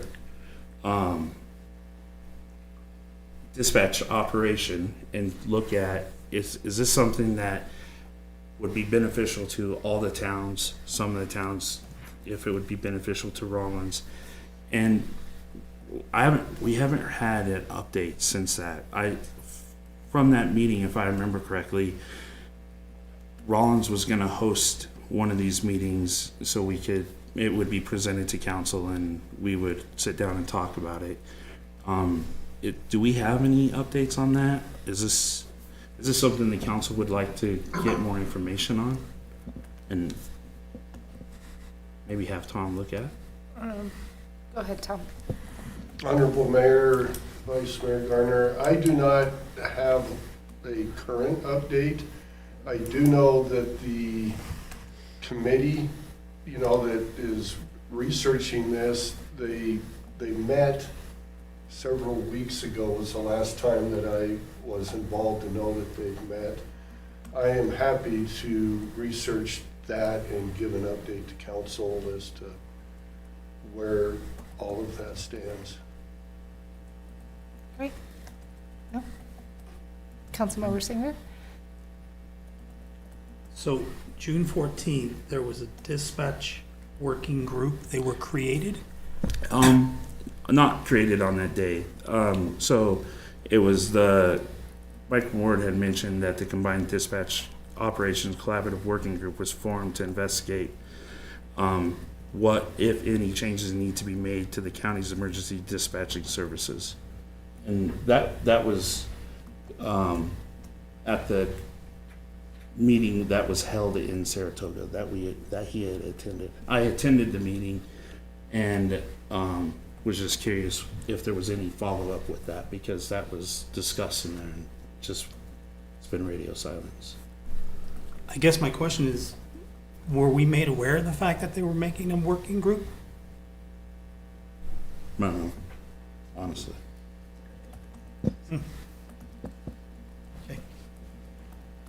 Okay, any other updates?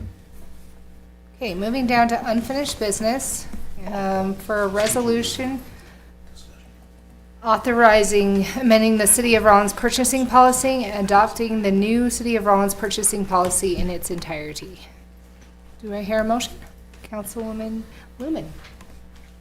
Move to approve the resolution authorizing the amendments to the City of Rawlins purchasing policy as presented, with all previous City of Rawlins purchasing policy manuals, policies, and amendments thereto are hereby rescinded in their entirety. Second. Okay, the motion's been moved to approve the resolution authorizing the amendments of the City of Rawlins purchasing policy as presented, with all previous City of Rawlins purchasing policy manuals, policies, and amendments thereto, and hereby rescinded in their entirety. Do we have any discussion? Go ahead, yeah. Councilmember Garner. You go ahead. I gotta. Okay, Councilmember Singer. Sorry. Okay, I have a couple of questions. Are there specific item purchasing policy that govern type and/or kinds of items to make maintenance more streamlined? So we're buying all Ford, we're buying all Cat, you know, however that's done, so that we don't have multiple different kinds of backup items we have to buy because we carry multiple different kinds of vehicles. Madam Mayor, Councilman Singer, it is the intent of the finance department to create a purchasing department through this budget cycle with a purchasing agent. And that is the exact intent as to why we want to do that, is to get into purchasing groups where we would get the largest discounts for the purchases we have. And as we look into that, it would streamline the products that we buy through those manufacturers' brand names. And that would all be part of a purchasing group strategy that we are wanting to explore during the budget process. So I have a follow-up question to that, and this was a question that was asked to me while I was having coffee at Starbucks. Is there a specific type or model of vehicle defined by use to limit purchase of unnecessary levels of models that we buy? By that I mean, do we need long bed four-door pickups of high-end quality that are not actually pulling anything that is necessary for that level of vehicle? Do we have anything in our policy now that says we buy this size, this motor, this length of bed, for this? Madam Mayor, Councilman Singer, we do not currently have any such thing. It would be advisable to have that, yes. Okay. Councilmember Garner. Just to piggyback off what you just said, or question. When we purchased our last pickups, one of the reasons they were bigger vehicles and a higher end unit was the demand was lower on those, and we got a pretty good deal on it. If we had something in place like that, like what you're asking, would that hinder us if they were the better option, even though it falls outside of that category of vehicle? So instead of a 1500, you got a 2500. Yeah, it's a work truck, but it was the better pricing. Would that hurt us at all to do something like that? Just curious. You're asking me, I'm just asking the question on behalf of someone else. Okay. that asked the question. That was just, I guess that would be my only concern with it if we were to look at it that way. In our normal bid process, what we normally do is we take low bid. That's a normal thing that we do. Right. If a 2500 is less than a 1500, then the obvious thing is you're taking low bid. But if a 2500 isn't less than, but is a better price than a normal 2500, that is not supposed to be the consideration. The consideration is you're taking low bid. And it doesn't matter if it's 2500, 3500, 1500, it does not matter. You're taking low bid as long as it fits whatever its defined use is. Yeah, okay. And that's like I said, was coffee. Councilmember Elliott was first. So to the point of the vehicles purchasing, if we were part of a GPO, group purchasing organization, we would more than likely get a discount, and they would recommend what vehicle to purchase. And also with the GPO, then we would get lower price plus possibly rebates at the end of the year. So yeah, I just want to explain the GPO. So what is this and how does it work? Is it like this is economy of scale? You can buy 25 trucks, and then you're going to take your amount from these 25 trucks. Is that how it works? So with a GPO or a group purchasing organization, it would be an entity that many city municipalities are partnered with, and they would tell us what items are on contract, that we would get a reduction of costs at purchasing them. And then also for the amount that we purchase, we would get rebates at the end of the year. Generally, that's how it works. And are you familiar with those, Tom? Yes, Madam Mayor, Councilman Elliott, yes. So the one that is statewide right now is called Sourcewell. Maybe some of you have heard of this, through different things with the state. Sourcewell goes out and negotiates rates for supplies. They negotiate the vendors' vehicles. They actually do the bidding process for you. So by the time it comes in, you have 3 different choices so that we don't have to write an RFQ or get the bid bonds or any of those things. They actually do that for you.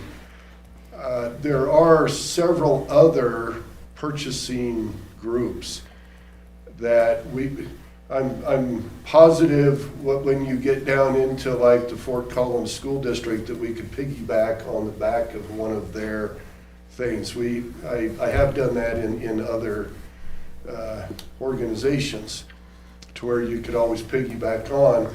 Our issue with it is right now our purchasing is sporadic through the organization. The department heads or their assignee is the one that is the purchasing person, and they're usually Amazon immediately. And then maybe they check 1 or 2 other websites for things.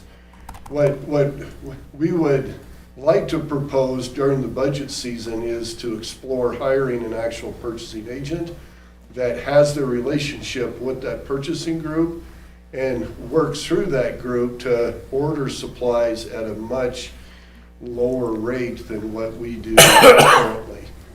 But Sourcewell is the one that I know the state goes through. I have experience through Sourcewell. I know there are several out there for different purposes, and I'm sure cities, we could always get in a group with other cities that have negotiated those. And I believe that hiring a purchasing agent to handle this, that the cost of that would be covered through savings that we would have with those supplies. I'm pretty sure it would either be beneficial for the city, but at worst, a break even on those discounts. Councilwoman Lumen. As far as narrowing down what kind of trucks are needed for each department, I don't like that idea for various reasons. One, Councilmember Gardner mentioned. The other one would be another truck broke down and we needed that towing capability. We wouldn't have it if we changed people around or jobs around. Then you have to redo what truck does what and what it's used for. I think it just gives the city flexibility if we didn't restrict that to that amount. The other thing that gave me a little bit of heartburn is the petty cash. You have a petty cash of $200. Just my experience in business, cash disappears. Not saying it's an employee, it could be anybody walking by. Cash disappears. Is there any way we can change that to a credit card with a limit of $200? That way you always have a record of what it was spent on, where it was spent, when it was spent. And then, as that goes down, you can add money to the card type of thing rather than having cash. Is that possible? Madam Mayor, Councilman Lumen, that is a possibility. What gives me the issues with credit cards is that the transaction's complete once you run the card. All of the money has changed hands at that point. And so it's a done transaction. And we like to bring those transactions to council on a warrant list of all the warrants.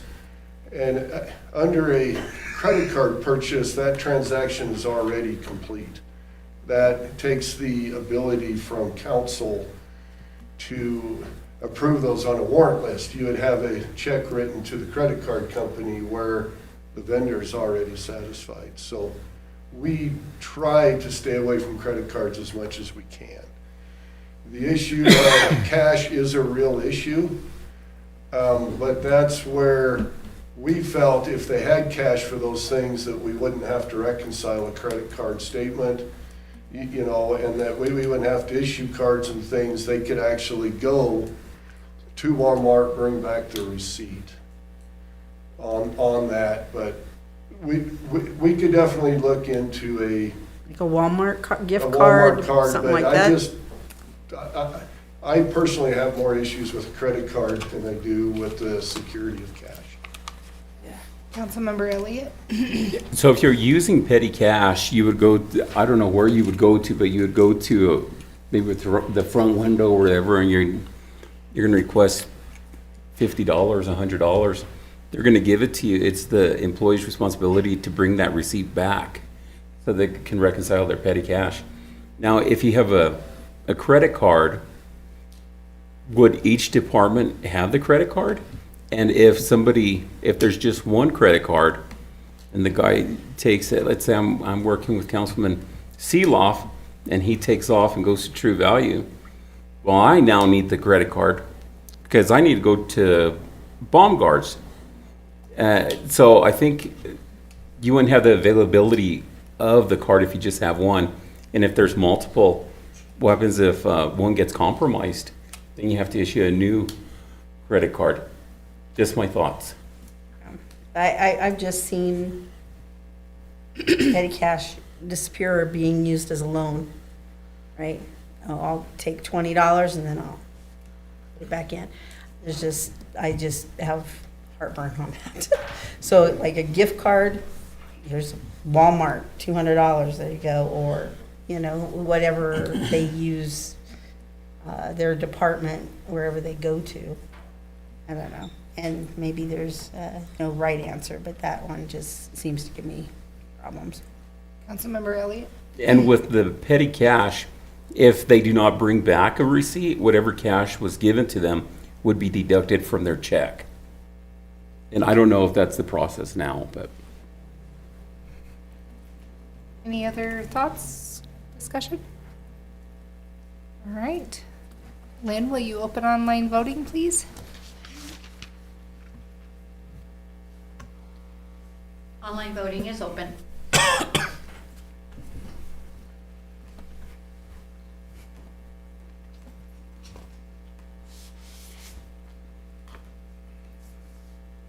Goodbye.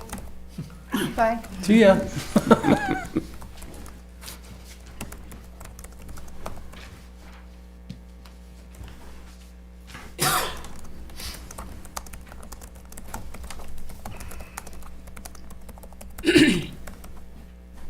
Councilmember Newman? Is it? Yay, it must have kicked me out. Would you like to voice? Yay. Thank you. Online voting has closed. The motion passes with 7 yeas. All right, moving down to new business. For the approval of a 24-hour catering permit for Rifleman Club Bar LLC, doing business as Rifleman Club Bar. Councilmember Sanger? I move to approve a 24-hour catering permit for the Rifleman Club Bar LLC, doing business as Rifleman Club Bar, liquor license number 59, to cater the E Street Profits concert at the Parco Sinclair Historical Theater in the town of Sinclair, Wyoming on Saturday, February 22nd, 2025. This event will, Oh, be. I don't know if that's necessary, huh? It would be, this event will be. Sorry. I had rhythm going on too. This event will be from 7 p.m. to 10 p.m. Second. All right, the motion's been made and seconded to approve a 24-hour catering permit for the Rifleman Club Bar LLC. Do we have any discussion? Councilmember Patterson? Maybe I've just got a mental block in here, but why do we have to approve a permit for an event in Sinclair? Madam Mayor and rest of the council. So the liquor licenses belong to the council and they only belong to Rawlins. And liquor licenses are only geared to each of their locations. So when they go out of their location in the city of Rawlins, they have to come to the council and ask permission to go and attend another location. And they have to let me know where the location is, when the time is, and the date. Those are requirements. This is the Wyoming state statute. This has nothing to do with an ordinance for the city of Rawlins. This is a Wyoming statute. because the liquor license are only for the city of Rawlins jurisdiction. Okay. I understand that, but we're talking catering and liquor. It's So called we don't have to do anything with the catering permit, we're more worried about the liquor license. Yes, correct. I'm sorry, but that's not the way it was presented. It threw me off, that's why I was asking. Madam Mayor and Council, it is called a 24-hour catering permit. That is what the state calls it, and that is what we use. So yes, it is called a 24-hour catering. They go and they're going to be catering a function with their alcohol. Sometimes, I mean, the Rifleman does not serve any food like Bucks does or the Peppermill. Sometimes they do it jointly, they do the food, and then they also serve the alcohol. But it is called a 24-hour catering permit, and that again is from the state. That is what it's called. Learn something new. Yeah. Any other discussion? All right, Lynn, I see you've opened online voting. Yes, I have. Online voting has closed, so, I'm so sorry. Online voting has closed and the motion passed with 7 yeas. All right, moving down to item B, approval of the City of Rawlins holiday closure schedule for 2025. Do I hear a motion? Vice Mayor Garner. Sorry. I move to approve the City of Rawlins holiday schedule for 2025, which includes 2 municipal half-day closures beginning at 12 p.m. on Wednesday, December 24th, 2025, and beginning at 12 p.m. on Wednesday, December 31st at 2025. Second. All right, the motion's been made and seconded to approve the City of Rawlins holiday schedule for 2025. Any discussion? Councilmember Lumen? So, Christmas falls on Wednesday, or on Thursday. So rather than having the half-day on Wednesday, why wouldn't we just give them Friday off? Because most people are gonna have that as a vacation anyway. That's my thought, rather than having the half-day the day before. Would that cause employees pain? Madam Mayor, Councilman Lumen, there are certain departments within the city that could not be off for 48 hours. Okay. So there are some that would have to work even if you gave that off, because you are looking at the weekend after that. But that would definitely be the pleasure of council. Any other discussion? Anybody else? Vice Mayor Garner? I would support doing a full day on the that Friday. 26th. The 26th. December. Would you like to make a friendly amendment to your motion? I can. Don't- She didn't amend. the Oh. motion. Yeah. Who? She I'm would sorry, have who to was the, approve oh, original. who was the original person? Vice Mayor.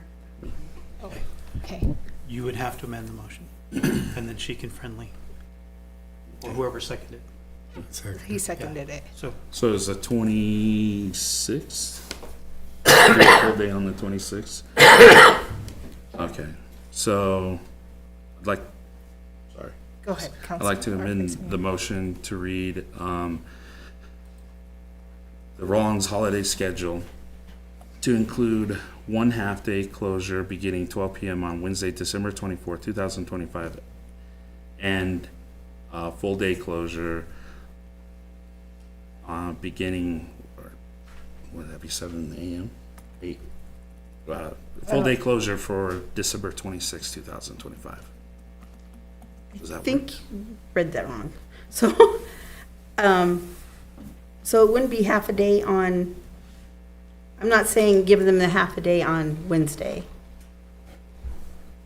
You want to Just move that to the other side. Christmas and a full day on the 26th.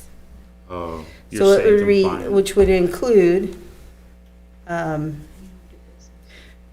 Day December would fall. 25th 2025, and a full day December 26th, 2025, and a half day at 12 p.m. on Wednesday, December 31st, 2025. Do you want to stick with your, Is that not what I said?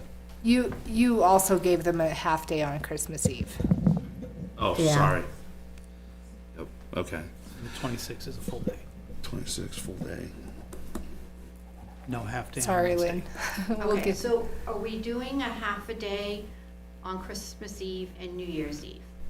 Or are you doing full days on Christmas Eve and full days on New Year's Eve? You having the employees work a full day on Christmas Eve till 5? Is that what your motion is? I'm trying to figure out how to write this motion so that I'm getting exactly what you would like. So that's the reason I'm just asking. I'm not trying to put words in your mouth. I just need to know what you would like to say. This is what I'd like it to say. It's the City of Rawlins holiday schedule for 2025, which would include one municipal half-day closure beginning at 12 p.m. on Wednesday, December 31st, 2025, and one full-day closure on December 26th, 2025. Okay. Just, is that what you want, Daryl, for your? Yes. Okay. And then, do you friendly second Yeah, that? friendly second. Okay. Okay, so Discussion, let me type it and make sure that I get it. Wait a minute, I'm gonna put a whole tailspin in this Okay, again. hold on. Okay, Councilmember Patterson. Christmas is on Thursday, Right. right. so you're asking for a half a day on Thursday and a No. full day on Friday. Full day Thursday. Full day on Friday. Thursday, full day on Friday. Nothing on Wednesday. Christmas is off. Okay, that's where I was misleading into it. I thought you were still asking for the half day No, at Christmas, that's 24. but Christmas is Thursday, you want the full day on Friday too. Yes. Councilmember Gotcha. Elliott. Are there specific departments that this would affect? And if the people are not able to take off on those days, would we be able to compensate them financially in another way? Correct. We would. Are they getting Madam Mayor, holiday? Councilman Elliott, yes, there are certain departments that have to go to work, you know, our first responders have to, the landfill has certain rules as to how long before, you know, they have to be open. So there would be some service interruptions, but we would have to make sure that we fulfill, you know, the city's requirements to have these services. So we would have to look at other ways to compensate those individuals. Okay. Any other discussion? Could we give them a floating holiday? Madam Mayor, Councilman Sitsiloff, that's definitely an option. They currently get one floating holiday. We could always add that second one as a second floating holiday for those that couldn't take it off that day. Any other discussion? All right. Okay, Lynn, so when let you're me ready. let me read what I have and making Okay. sure this is what you guys have asked for. So the motion got amended to move to approve the City of Rawlins holiday schedule for 2025, which includes one municipal full-day closure on Friday, December 26th, and beginning at noon on Wednesday, December 31st. Is that correct? You can't do the half day, you have to do the first day first, which is the 26th. Okay. You can't do the 31st and then go back to the 26th. Okay. Is that what you're looking for? Yes. Yes. Is that your Sure. motion, Yes. Vice Mayor? Okay. And Councilman Seeloff, you're good with that? Okay, because that's how the motion reads right this minute. When you're ready, open online voting, Lynn. Online voting is open.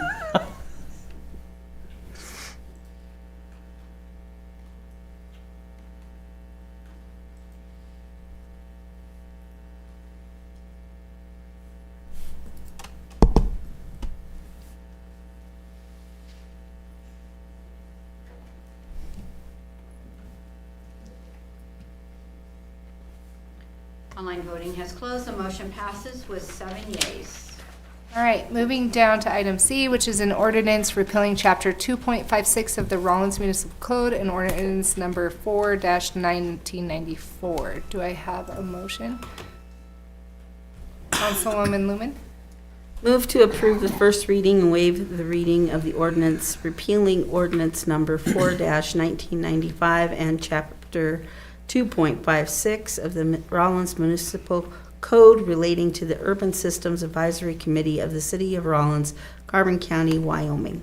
Second. All right, the motion's been made and seconded to repeal chapter 2.56 of the Rawlins Municipal Code and ordinance number 4-1994. And I will pass it over to Cody and Attorney Mayberry. Madam Mayor, Honorable Council. Kind of here for backup. There's a recommendation to repeal this ordinance. It's currently codified within the bylaws of the Urban Systems Committee, is codified in the ordinances. However, this has created conflicts and challenges regarding the operation of the Urban Systems Advisory Committee. It was created under the auspices of the Wyoming Department of Transportation.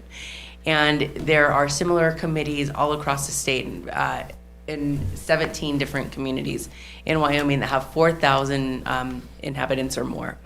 And the purpose of I can't speak exactly to the exact creation of it. The YDOT has these advisory committees to assist YDOT in developing transportation plans and programs, improvements. One of which is the pedestrian underpass that the city is currently working on. So the issue with the codification is that it has codified what is not really the city's governance. It's not a city committee, it's a YDOT committee. And because it is also a multi-agency committee that has membership with the city, the county, several private individuals, and as well as YDOT, it attempts to govern those agencies through this, which really isn't permissible, and it just really just kind of makes it a challenge. That's at the summary of it. So the recommendation is to repeal the ordinance that has codified the bylaws and allow YDOT to provide oversight for Rawlins's Urban Systems Advisory Committee, as it does with every other municipality that it has this program in. Any questions? Councilmember Sanger? So when I'm reading through this, I get down to on October 28, 2024, the committee voted to approve numerous revisions to their bylaws. One of the things is I can't find the bylaw. I have it at home now, but it's already has redactions in it. So, and then it shows it has been accepted by the county on September 19, 2022. And then this says making much of chapter 256 of the Rawlins Municipal Code obsolete. But then you want to repeal the entire code. The entire chapter. Right, the entire chapter. Because the entire chapter is the bylaws is just repeated there. So making much of it? It's all of it. I mean, essentially it should just be, all of it is null and void. It doesn't matter. We should just repeal all of it. Yes. Because when I read much, that means you're throwing out the baby with the bathwater. Because much could mean there's something that's still there. Well, okay, so the reality is that there are certain things that are staying the same. But in terms of the governance and allowing YDOT to govern it under the YDOT umbrella rather than the city. So will we get a YDOT document that tells us how they're going to govern it? It's actually already been approved by the committee.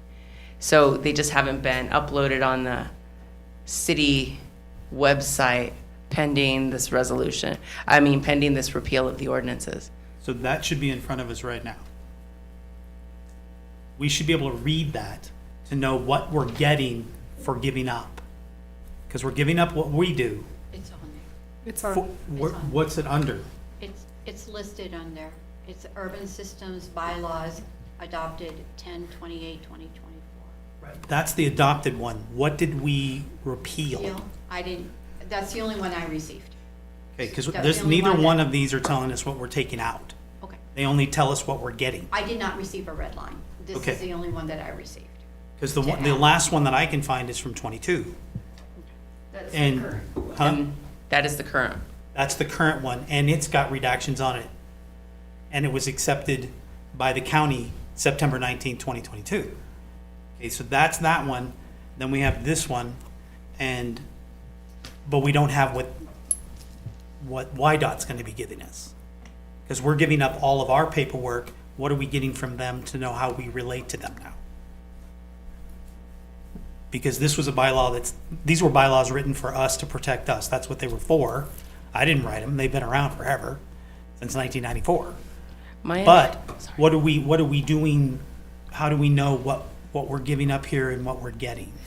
So, Councilman Sanger, my understanding is these bylaws are no different. The one that was codified is no different than at the time what was in Torrington, in Gillette, and everywhere else. They're identical. They just happen to be codified.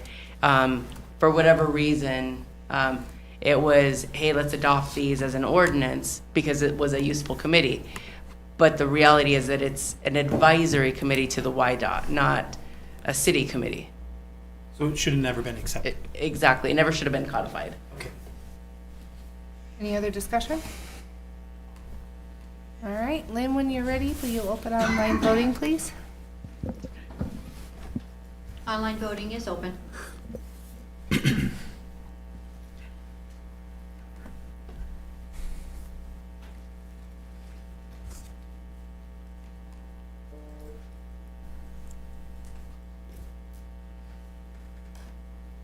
Online voting has closed. The motion passes with 7 yeas.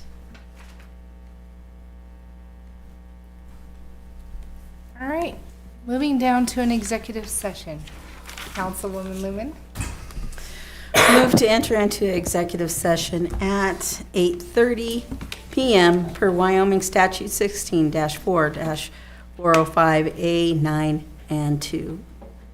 To consider or receive any information classified as confidential by law, to consider the appointment, employment, right to practice, or dismissal of a public officer, professional person, or employee, or to hear complaints or charges brought against an employee, professional person, or officer unless the employee, professional person, or officer requests a public hearing. The governing body may exclude from any public or private hearing during the examination of a witness, any or all other witnesses in the matter being investigated. Following the hearing or executive session, the governing body may deliberate on its decision in executive session. Second. All right, the motion's been made and seconded to go into executive session at 8:30, or 8:30 PM, okay. Do we have any discussion? All right, Lynn, will you open online voting? Online voting is open.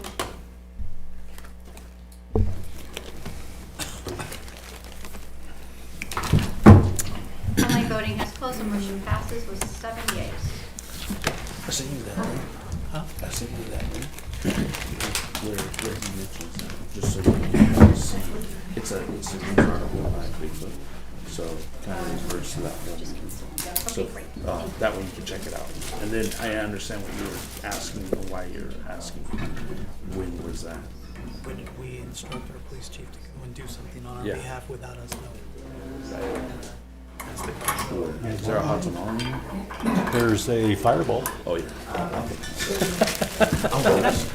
There's some of them chocolate mint ones from Sukasa. My 1-year-old. You can tell where people's priorities are. When we leave Casa, already says that little kid, I don't stop, I'm in trouble. You go back. Yeah, yeah, and she has to pick it out, I have to carry her over to her, and she gets it out. Where's the green folder? Yeah. Sorry.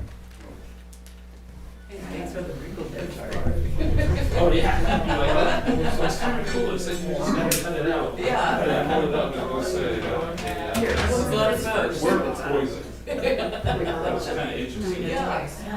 bet he's got one.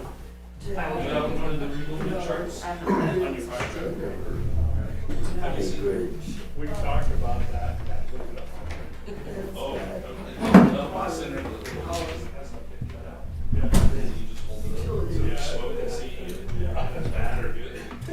My guys would help push. This week.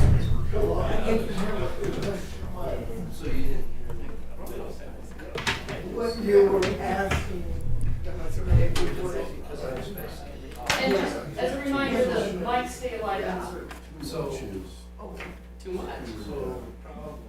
You can buy one of those on air signs.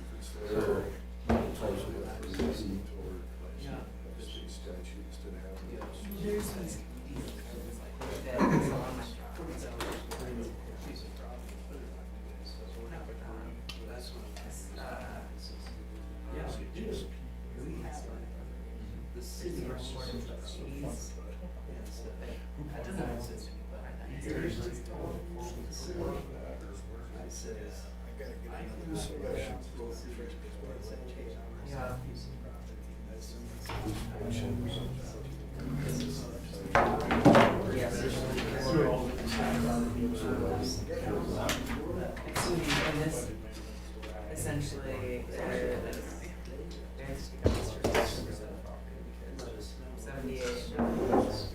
I mean, back then, maybe it made sense because the school was outside.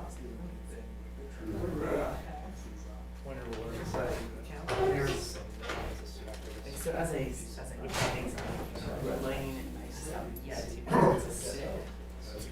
Oh my god. And so I got through the first bit, I was like, no. And that was in September. I know, we started out pretty great. But that was. the only ones I have. My computer just helped throwing the CPU. Oh, the doctor.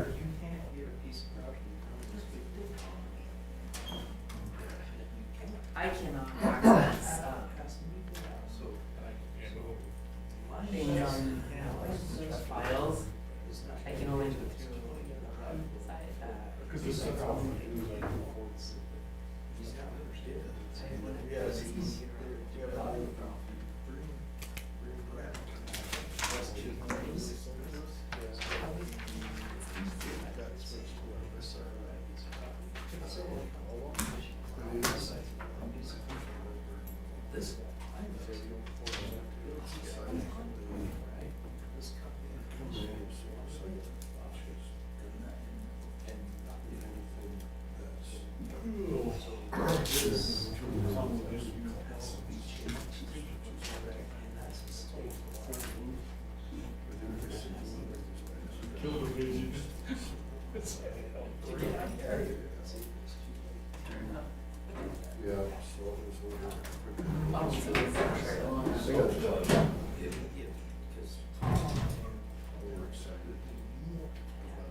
So I figured this year, I need to go.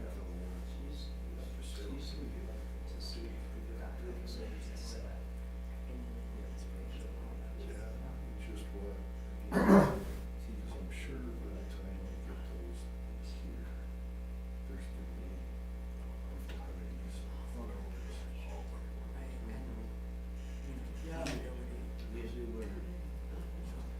so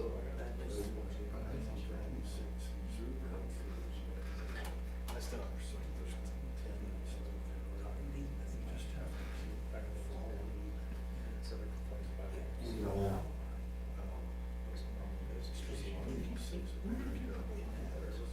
correct. So water's different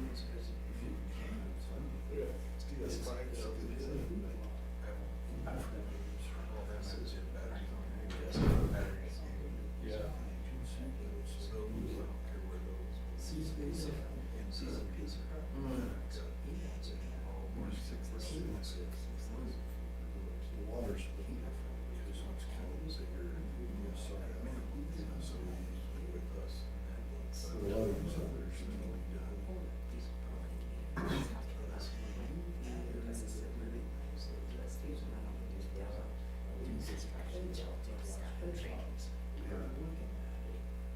Well, they do a lot of, I know some of their loans investigated for you. We were told so they do have interest rates for their sort of fees. That's like you have to wait these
Start shuffling out that line of people to different spots.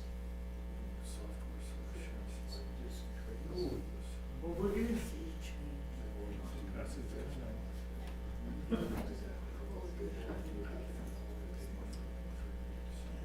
What is a half hour kid? It's like no time to get into something.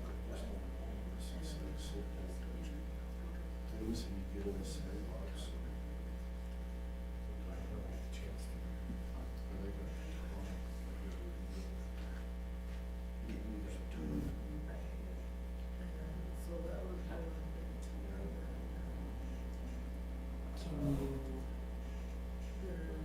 I mean, do they have somebody like that contract that can bring out, like, you're the consultant, I'm gonna tell you what everything. I wish they would. Times I've done this. So it's huge, right? Software companies have significant time.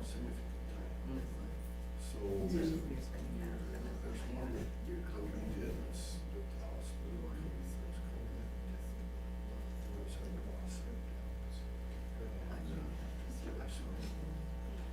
Sorry, that was so I can remove. We spent a ton of time at those places where they had like people sitting like me as the judge. Get in and go back and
So that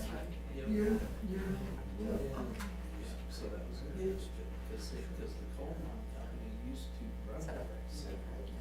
They owned it. They owned it. And then we decided, hey, we're out of here. Well, we're gonna get this to you guys. You're chosen, right? So now the city's like, yeah, that's it. There's a lot of things we're going through. At least they It's like us with the core guardrails. work with us, do some training. We don't have the money. They did promise me that they would go through those tables so that I For could the golf course. You would take all those employees and show them to utilities. I'm sure most of most that, and I'm sure there's people that are city positions. Our city, a lot. Right? So say like. And I don't know Would love to. the So. amount of time that it takes to train Yeah. these guys, but ours before it took. It takes a lot, right? Because then you have to figure out how do you do your customization, go through. I never really liked it. That's City kind of do it during the check the numbers, make sure that they're on. My problem with that is figure out where you choose decisions. They're given a number here. the complaints that. I think it just needs to be. That's right. So. It's currently out there. Yeah, exactly.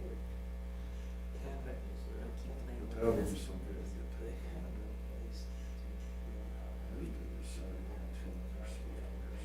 No. It's that's a huge thing, right? It's, it don't, It it doesn't. doesn't.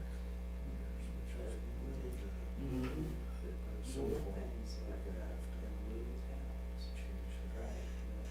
The other side of the software, you're gonna want to get tablets or just something in trucks.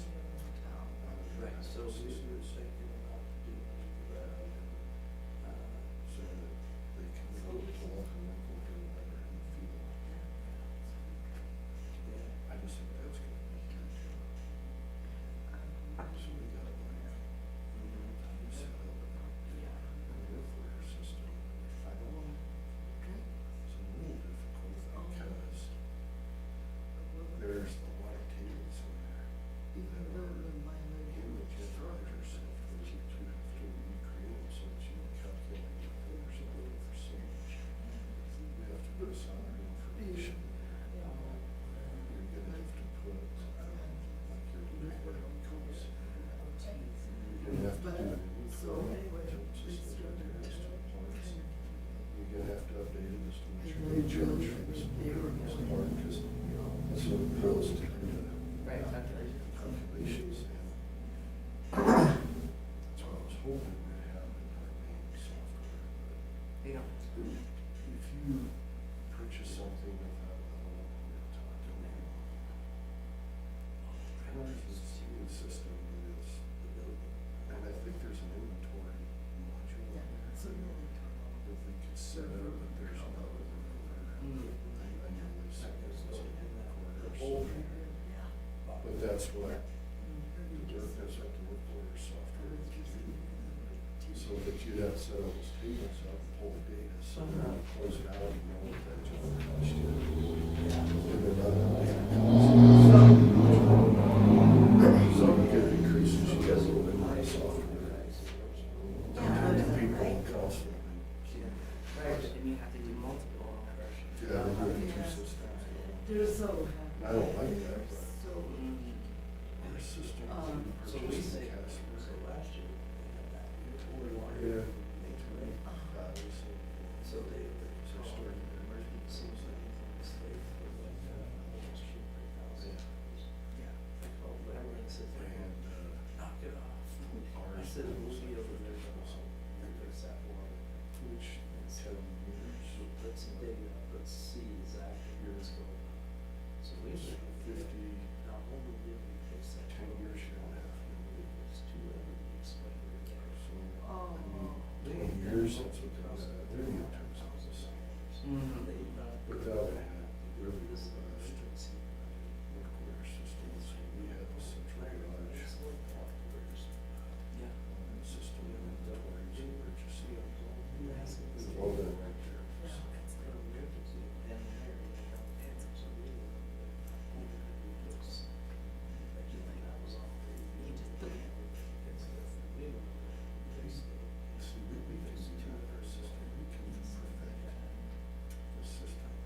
wouldn't have answered. I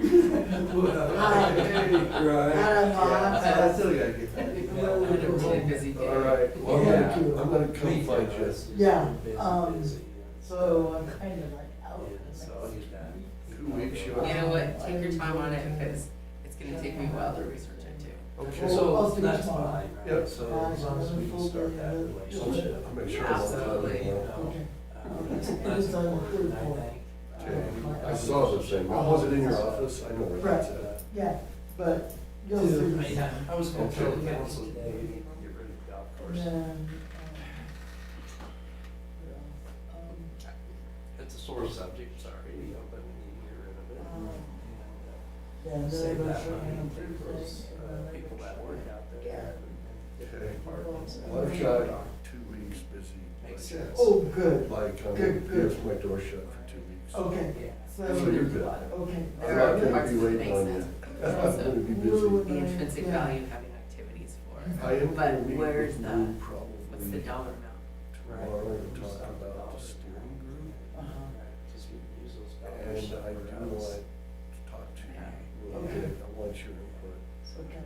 On what that should look like, how we should put that together. Okay, and then after you get through budget, we'll get a three-way. Yeah. It's gonna be 2 weeks. I'm gonna be Yeah, shutting my door. that's okay. All Big right. sign, keep out. Okay. Survivors will be prosecuted. That's what I'm gonna put on there. Yeah, survivors will be prosecuted. Okay. Yeah, because I'm gonna be tied up with that. That's. Yeah. For the next couple of weeks. Yeah, it's gonna be my focus the next couple Yeah. of weeks. Yeah. Okay. Oh, God, But, thanks for noticing. 2 weeks, I'll come find you. Yeah. There's, and then we'll get. What time are we leaving Thursday? I don't know, but that's what I was asking you. I don't even know what time is. We're going to the legislature Thursday. What time? Oh. Is it today? Are they gonna talk about, Because I If can- you don't wanna go, I can ask. Well, this is what they call leadership, Carbon County. oh, okay. So they're going over there in I'll have it. the legislative process. They'll sit in like in a. I am committee too. And then this general session. All day tomorrow again. Yeah. I go to bags, I don't even know what time I'm gonna be home. I can ask, I think his name is. City wants to sell a piece of property. I'll find out on that too. I'm gonna research more on that too and see where it's at. Okay. After we talk today, I'll get, we'll find exactly what lines. it's- No, Right, because no, this will be good. we just got to keep it that way. But, That's what Just tell me if you want me to meet you here, City Hall. Yeah, it's holding up some is that what you wanna do, or do you want to come together? I don't like it, It no, would we can scare meet us. here at City Hall. potential buyers off. So, oh, no, wait a minute. I thought, I can look at it. I thought, Do I go, tell me. Wait a minute. Do, okay, I go to Cheyenne Thursday. I'm supposed to be in. So today, at the, you guys missed it. So you didn't. I know me and Tom were getting. We must have got there right at the same time. I got in and he was already down there. Yeah. But- This is good talking to you. Community development. What do I start? Yeah.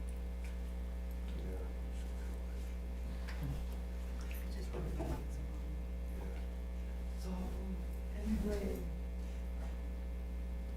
I'm supposed to be in That night, Thursday night.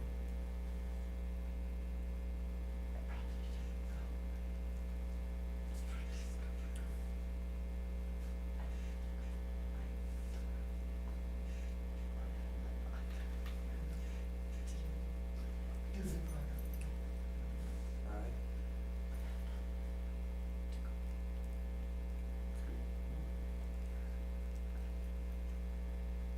Okay.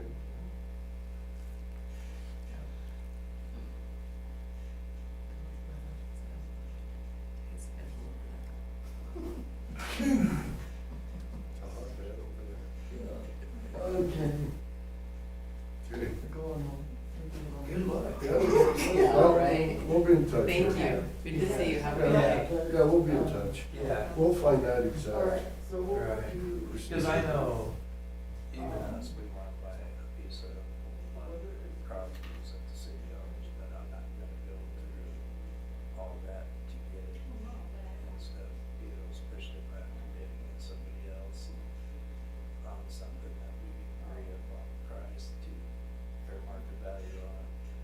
Yeah, because we'll get it appraised. Right, yeah. So I think, like if I'm gonna come and buy a piece of property from you guys, I bring the realtor, I bring I do all the footwork and Well, you should be represented for that. right, and present it and say, okay, this is what the fair market value is, from this person and this person, and they usually have two different, appraisers on it. And so, to get it, But it could- because one might appraise it higher than the other one, and we want, so when we're trying to buy a piece of property, we want to make sure that, especially from the city, we want to make sure that they're getting the value But of you just have to remember, government is just different. it's horrible. Which, good, bad, or indifferent, Right. it's different. And if somebody gets something that another views as a benefit from the government, we're gonna have issues. Right. It's just Right, the way that it is. right. And as a public entity, you can't like keep that like undisclosed, because we're the city, it's like, Right. and so that just makes it difficult. And just thinking about the overall process makes it Right. difficult. Right, but it should be able to come in, right, so, say we want to buy a piece of property, we should be able to come in. Pretty soon, we're looking at this piece of property, we already checked it out, Yeah. present it to the council, right? And they say, yeah, sell it, right? They- And then, that's what we get together, do the contract. I mean, there's ways to probably do it where, I don't know, I mean, I'll have to read through the statutes, but maybe it's like, okay, here's our inventory of properties that are surplus. Okay, all ones also, these are surplus, put one big bid out, and then Yeah. you get what you get, right? Right. The only thing that kind of scares me about, say that, say you got 5 bidders on that, and they only get that, We don't have to, Accept it, we don't have to accept it. and it needs to be at fair market. And I'll tell you, we wouldn't accept it. Oh, It's okay, over the because I fair was market like, value. because if No. you're just gonna set it out there to. If it's, No. if you're just to get rid of it, no. Part of that bidding process is we can reject any and all Oh, bids. Yeah, So if it isn't at least up to fair market value, council can determine. and if Maybe it's it's been still appraised worth ahead it. of time, then, there's a floor, like, you can't bid less than. Okay. And we would always do that. Bidding starts at. That's where we basically, because we wouldn't accept anything Right. Yeah, under that. because these are taxpayer owned essentially. Right. Yeah. I don't know what the golf course will be. So the golf courses. We would have to think about that. Yeah. Because I doubt bids would come in. But we would still have to. You would have to do some type of like competitive. Put it out there, and if there's one, You always know where Bruce is at. Yes. Yes, so I can, get everything situated. well, it depends on what you. So you're just, so you really, Like, even the buildings and basically, are you buying a business or are you buying a house? you're just gonna buy. So. you're gonna buy.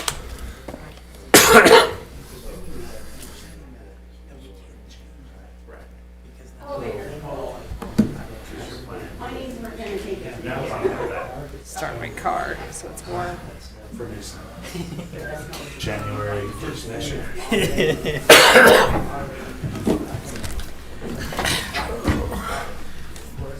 Oh, that hurt.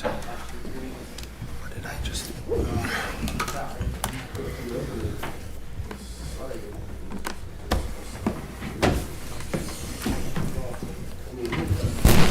Alright, do I have a motion to come out of executive session? We get there.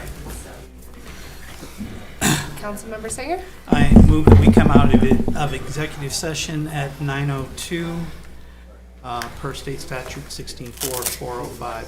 Do I have a second? Second. Okay, the motion's been made and seconded to come out of the executive session at 9:02. Any discussion? Was there anything said in executive session that? Hold on, Madam Mayor. I'm We sorry. just need to vote. Oh, I'm sorry. I'm That's sorry. sorry. Go ahead, Lynn. Open online voting. Thank you. I'm trying to get ahead of myself. You would go home. I'm sorry, I didn't mean to.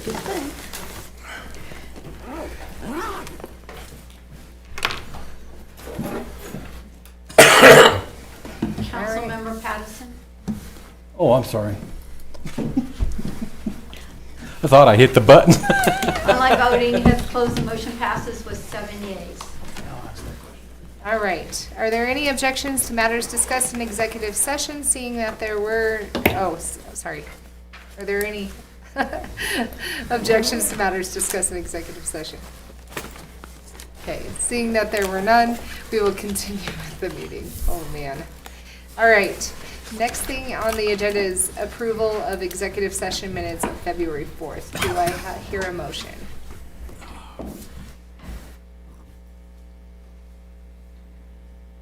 I move to approve the executive session minutes of February 4th, 2025 regular city council meeting as presented.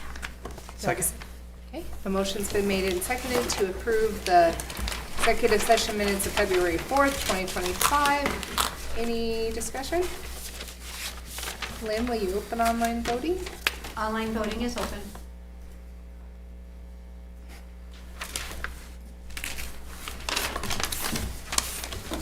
Online voting has closed. The motion passes with 5 yeas and 2 abstained. The 2 abstained was Vice Mayor Gardner and Councilmember Seelow. Okay. With no further business that needs to be brought before the council meeting, we will adjourn at 9:05 p.m. Oh, that's not too And our next meeting will be March 4th, 2025, and I believe we're starting at 5:30 that night, right? Yes. Yes, for work session. If that was okay with you. Yes. We had asked. Yep. So it'll be a little earlier next time, guys. All right, thank you, guys.